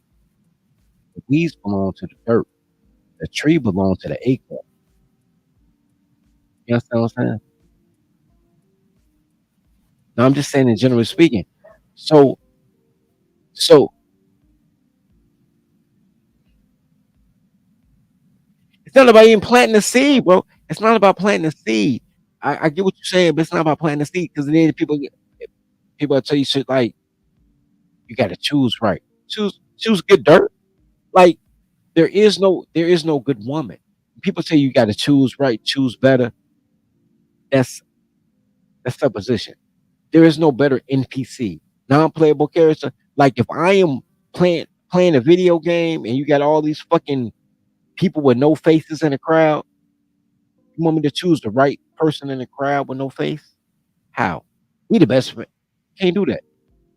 And that's what women are. That's why they all sound the same, all do the same shit, all dress the same, all got the same hairstyles. Because they're NPC characters. When they want to be something better, they don't try to be a better woman. They try to be a vaginal man. Vaginal man. They try to move like niggas. Niggas with a pussy. So there is no good woman in black culture. It doesn't exist.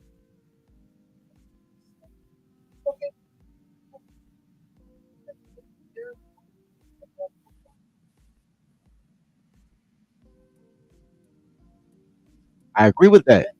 I no, I agree with that. I agree with that, but I'm saying no matter which one you pick, if you're around the right tribe of guys, because the guys will enforce that she act right.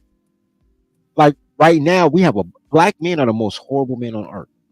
They should be slaves because they enforce, yeah, and in Africa, all black men,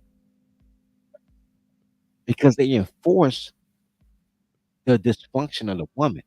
Niggas that kill, niggas that kill you, no, for real, niggas that kill you over a bitch before they kill the bitch. Okay, okay, cool. So what I'm saying is, niggas that kill you over the bitch before they kill the bitch. Right, right. I can do that. Rebrand, nigga. Look, what I am saying, like even in your situation, now I ain't trying to open no old, but when that situation happened, what was her name? Shalonda. What's the name of the bitch in St. Louis, Shalonda? When everybody else was talking about giving you hugs, talking about some if the love is true, it's like a bird, man. She'll come back 10 years ago. Right, I got that. But that's not what I'm going. But it ain't even about her. I'm just telling you the mindset of niggas. This was matter of fact. Matter of fact, when not long ago, it was like 9 years ago. It was Fishbowl Friday, and Chili already got because me and Chili got shot the same year, but Chili died. Well, both of us died, but I came back. That was 2015. So like 2015, everybody crying with you. Like, oh man, love is real. I, me and Wayne pull up. I'm sick, and you come to me, tell me what's happening. You all sad and shit. What I tell you, fuck your heart. Because I no, here's my point. Well, no, nah. Because I'm saying, bro, it happened to you. This is a us story. I said, fuck your heart because I knew this bitch was doing you dirty, and you feel a certain. I loved her. Fuck your heart. What did she do to you? Like, use your mind. Use your mind. If in your mind, probably should have killed this bitch. Maybe not. Like all right. I'm 70. I'm seven. I'm 70-30 that I wouldn't kill her either. It's 30% that I might have, but I'm 70-30, maybe 80-20 I wouldn't. But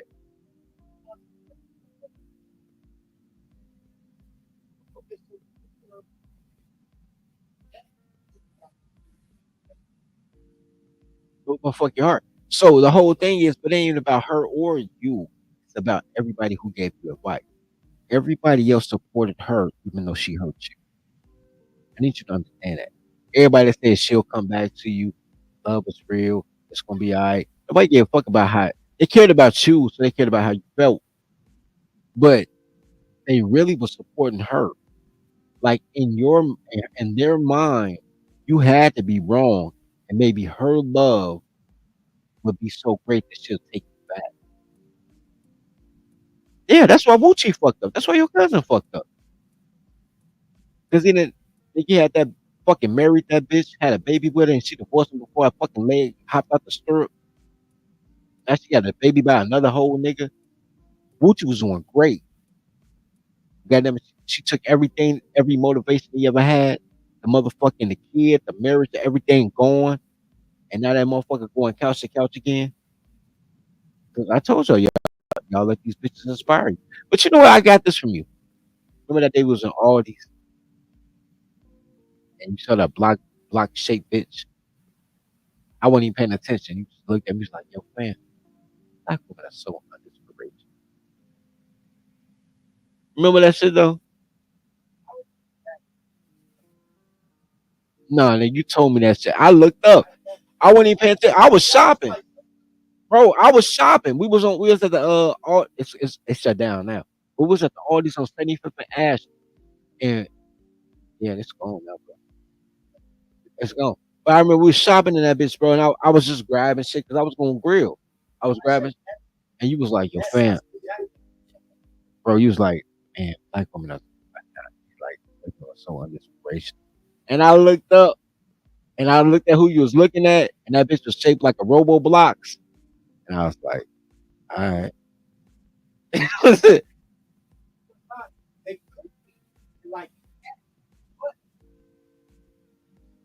What's their motivation? Because men don't make them. It ain't about you. See, no.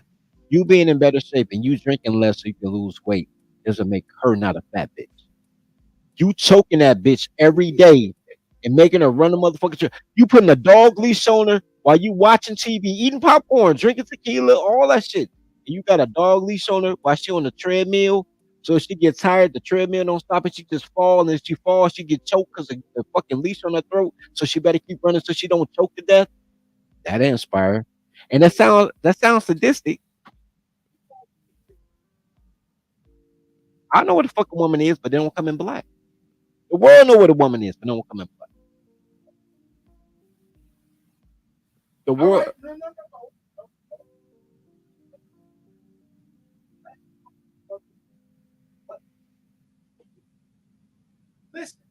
What do I got?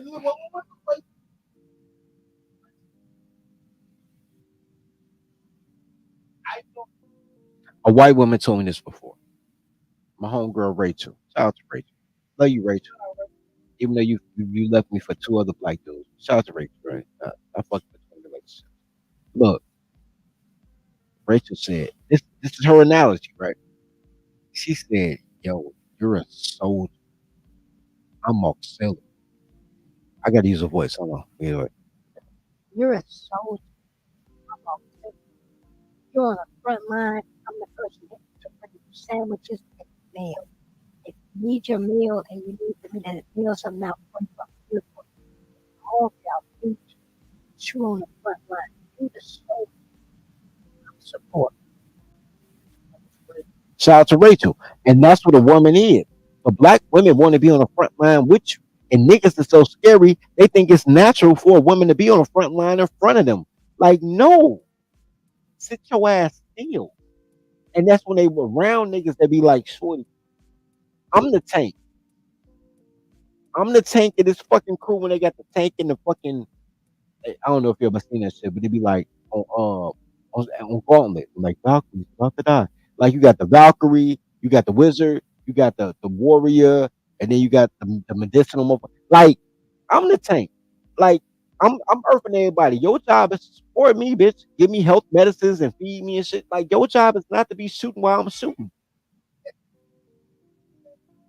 And for bitches to get mad, like I want to shoot too. Like And then niggas will get mad at you like, why you don't let the black women shoot? This ain't the place for men.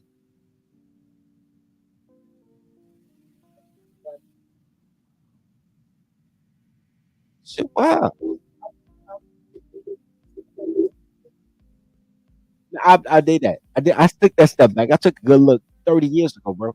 And what I realized is niggas want to be slaves. My aunt, look, when I was 15, I came to the phrase matriarchy is slave. When I was 35, I talked to my aunt Penny. My aunt Penny is my dad's little sister. And I realized two things. Number one, all she asked me is, baby, how you doing? And I got defensive.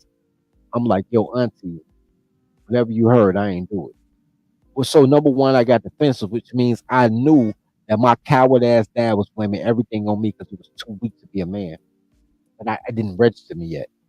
Number two, but she blew past that 'cause she didn't even care about that. Don't even worry about that. I'm like, you know what? The number two thing I got to it was after I told her, I was like, man, Penny, whatever you heard, I ain't do. She looked at me so soft. She was like, baby, I don't believe none of that. She's like, your dad just want to be a slave. And then that was it. She dropped that bar, and then we just walked through. We had a whole different conversation about something totally different. But by then, all I heard in my head was, "Your dad just want to be a slave," and she grew up with his little sister. Like they grew up in the same house their whole life. So you knew the childhood that I was been asking him where your childhood friends at, and he ain't popped up with one. But my aunt to be like, "Yo, he been trying to be a slave," and I'm like, "All these niggas want to be a slave. All these niggas want to be comfortable slaves." And because it's not they don't want to be hard working and get whipped by master slaves. They want to be comfortable slaves. I'm like, all right, cool. So on the strength of that, I realized that my whole life I've been trying not to be a slave, right? Because you got, like I said, man, it's a bunch of women in your family, right? Not yours particularly, but I'm just saying in general, right? You got your mom, your aunts, your grandma, your cousins. You know, everybody is conspiring against men to break a buck. They all want to break a buck. Black women are always trying to make you a slave. They're always trying to break your will, break your spirit. So you'd be like, yes, dear. From a small age. And I always fought it. I always was like, that shit don't make no sense. I fought it with logic. Like I wasn't even emotional about it because I didn't have the emotional attachment. But with logic, I'm like, that shit don't even make sense. You gotta do it. You gotta do it because I'm your mama. I'm your sister. I'm like, I don't care who you are. That shit don't make no sense. I'm gonna go outside. So then I became an enemy of black because they like, he ain't shit. I'm telling him how to be a slave, and he like, eh. And I'm talking to my dad, which is the job of a father. To go back to that point, the job of the father is to give you all their knowledge so you can have an advance on life. But if they want to be a slave, all they're trying to tell you is getting fucked in the ass don't feel that bad. Go, go on to that Diddy party. Diddy a good man. Diddy a good guy. And I'm like, yo, Pop, I, I don't want to go to the Diddy party. We're going to Diddy party. You'll be now straight on Diddy party. I think I'm gonna go to get me Italian beef, man. I don't. So it's always you're battling. You're battling men always. You're not even battling women. You're only battling women because they're enforced by men. So you're battling niggas that want to be slaves all the time. And they're always trying to tell you happy wife, happy life, listen to your mama black, all that shit. And at some point, once you decide you put your foot in the like, I ain't going. Like all that's just stupid. You'll become their enemy. And it don't matter if it's your dad, your uncle, a nigga on the street, you'll become their enemy. So it's not even the fact that like every time you come through, me and my dad is like not seeing eye to eye. We ain't seeing eye to eye, not because he's my dad and I hate my dad. As a man, on some man shit. Like the dad part is why I love him, man, killed him. On a man shit, I'm like, yo, bro, all that shit you talking about bullshit. It's gonna get us both killed. So I'd rather you die and I get your property than both of us die because I love you.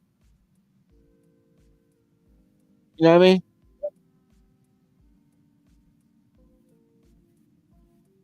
It is what it is, man.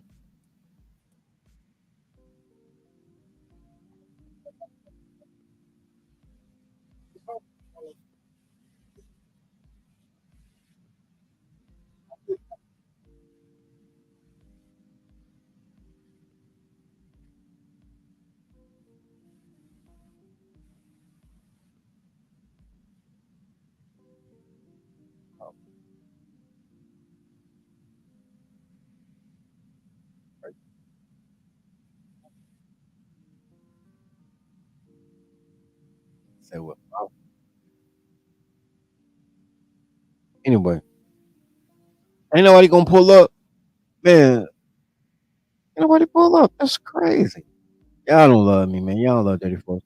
Y'all be fucking with all these closet homosexuals, nigga. 100 people in the box. Y'all don't come to fuck with dirty folks, man. Even though it's an impromptu show. Yeah.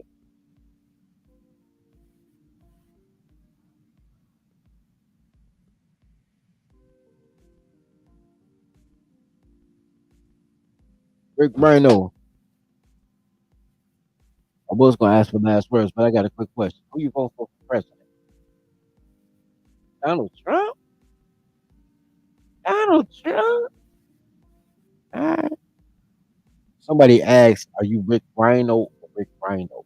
So it's Rick Rhino like rhinoceros, and then there's Rick Rhino like Republican, some like RINO.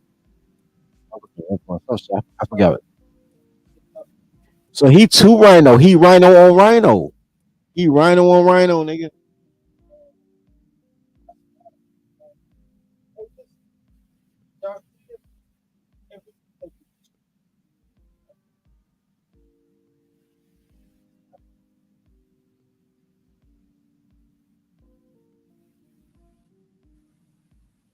Man, look, man, we about to go rob a nigga for their tequila.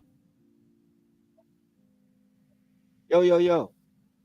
Hey, Chad, yo, check White Castle, bro. Then White Castle had that little deal, like 12 burgers for like 1,000.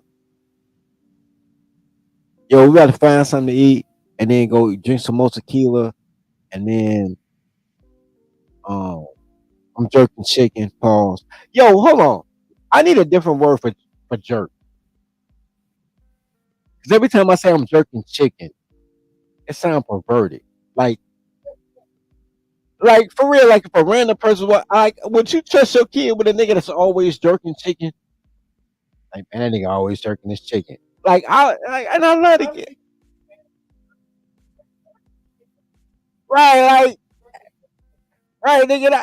And I jerk chicken like 4 days a week, bro. Like, I do tacos and jerk chicken. I only like two things, bro. I'm not big on changing my, my my palate. Like, you're not gonna be like one day, like, oh, I heard that nigga was eating lobster and ostrich. Like, nah, nigga, I don't like ostrich like that. Like, I, I'm old enough to have been to enough places to know that the only things I like is jerk chicken. No, no, no. He answered, bro. No, bro. Like in this certain food, I told you he answered, and you talking to me instead of talking to him. Look, all I'm saying, I do like burgers. I like Angus off the grill though. Angus burgers off the grill, salmon off the grill. But I'm talking about not grilling though. If I'm in the grill, it's jerk chicken and tacos. So like, and both of them sound freaky. Like, let me eat your taco. That sound freaky too. Like everything I like to eat, I wouldn't let your kids come around me. But I be,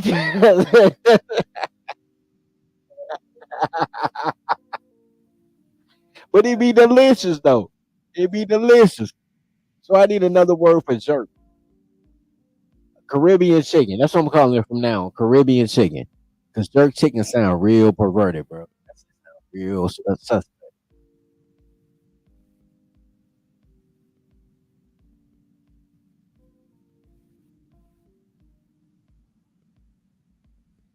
And they called you double boomer, bro. They said you a rhino, bro. That's crazy. That's crazy. They called you a rhino, bro. I don't even know how to treat that. They called you double boomer. That's crazy. I don't know, bro. Saying jerk chicken and smoked chicken is not accurate, bro. Like you smoke the jerk, but the jerk part is the seasoning, bro. Like the marinade. The smoke part is how you cook it. Like if you put the jerk with the smoke, that's just delicious. But I've had smoked chicken without the jerk, and I've had jerk chicken out the oven, so I don't know if it's the same thing. And nigga say you got to make the chicken hot. That's crazy. That's crazy. I ain't gonna lie.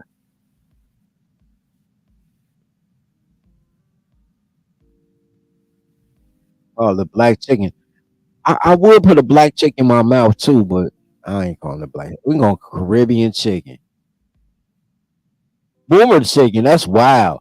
That is wild, nigga. That is wild right there. He said call that shit boomer. No, he said call jerk chicken boomer chicken. That's crazy. No, he said call it boomer chicken. Like instead of calling it jerk, like I'm jerking my chicken. That might work though. Because by the time it catch on, the boomers will be dead, so they won't know where we came from.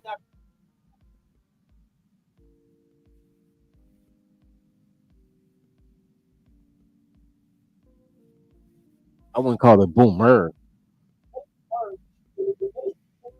Like maybe booming chicken or boom chicken or something like that. Like that might work. That might work. I don't like jerk. Like jerk, yeah, but jerk sounds kind of freaky. Let me ask you a question. Is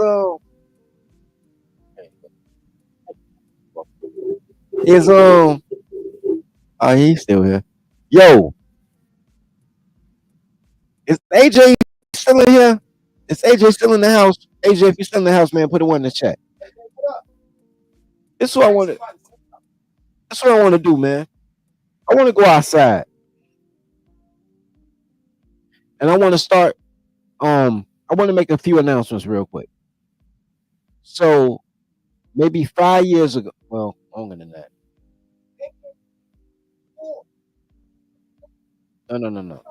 No. So I had the boy. Hold on, let me tell some Rick Real quick. So I had the boys club shit, right? And I got shot. So after I got shot by a shorty, I went through an existential crisis, right? And I appreciate y'all for coming through. I'm alive because of y'all. I appreciate it, right? Y'all love got me through that situation, right? I'm going through a dark depression and all that. But I no longer. That was the beginning of me realizing that this black shit ain't gonna work. We got to try, right? And and all right, that's cool. You can be ahead of me. That's cool, but what? Let me follow my flow though. So I want to open up. We came up with a name. It was the Urkian tribe, but now I realize it's not gonna work. I've realized that for a minute. Yeah, but I realize it's not gonna work for me. I want to name it the Inuit tribe. Inuit, because Inuit is a religion. So I was trying to Inuit. Inuit is the actual religion of America. No, Inuit is the real word. You could like put it in I don't know. I don't. It's such a thing that you put it in Google, and Google will all spell it for you. It's a real thing like that. That's how real it is. That it's already spelling already in Google. Right?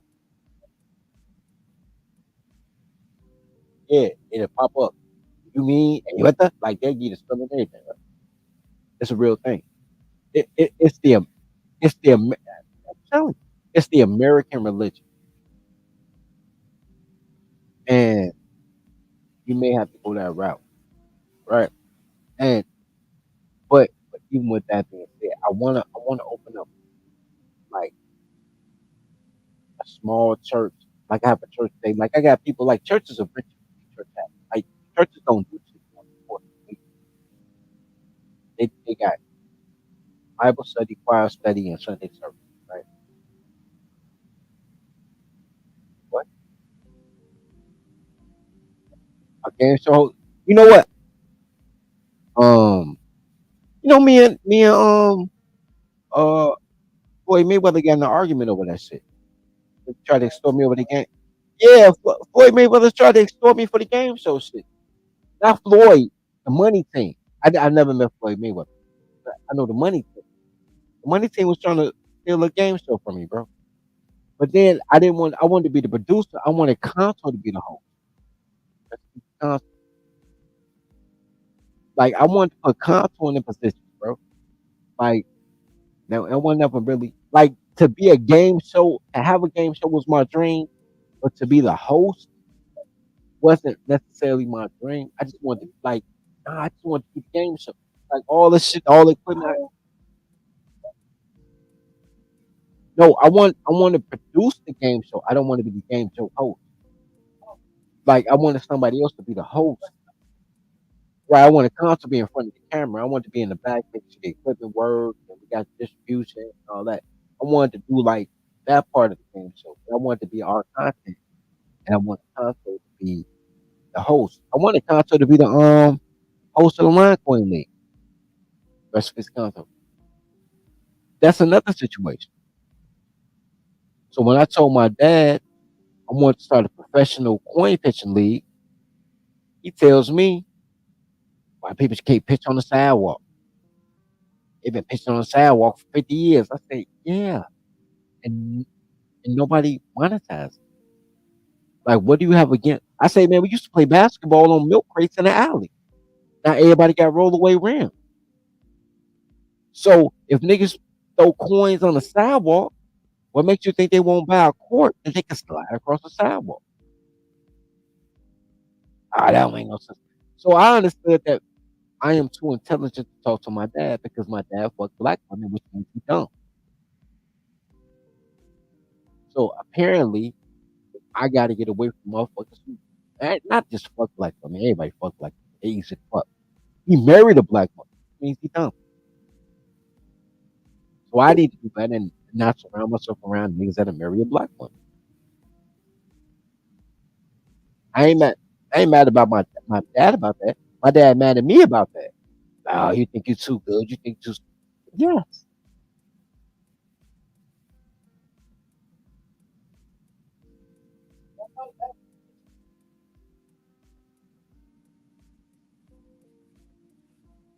That's crazy. It's talking about some jerky on trap. Yo, no sir, no sir. I just jerky and trap is wild. It's wild. It sound like you fuck kid. It sound.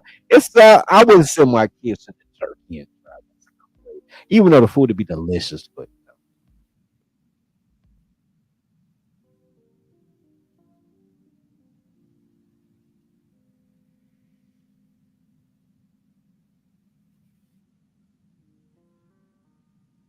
man, hit the cash out so I can replace Rick Rhino Squares. Please hit the cash out. You know what I'm saying? Donate to the daycare, man. Niggas out here broke, starving, and gang banging, trying to maintain. Rick Rhino slid through, man, popped up like a stalker. The first thing he said was, "Man, what's up with the relationship I have with my dad?" And I'm like, "Yo, that's crazy." It's they only ask that to the predator. They never ask that to the prey. Nobody asks. No,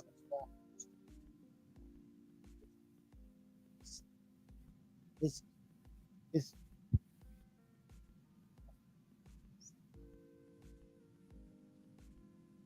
no, I'm just saying, bro. People only ask that shit to the predator. They never ask the prey.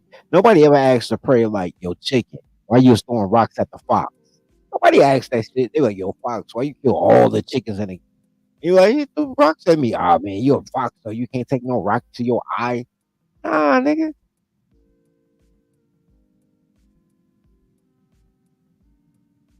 Anyway, we about to try to figure out. About to try to figure out this second bottle of tequila situation, man.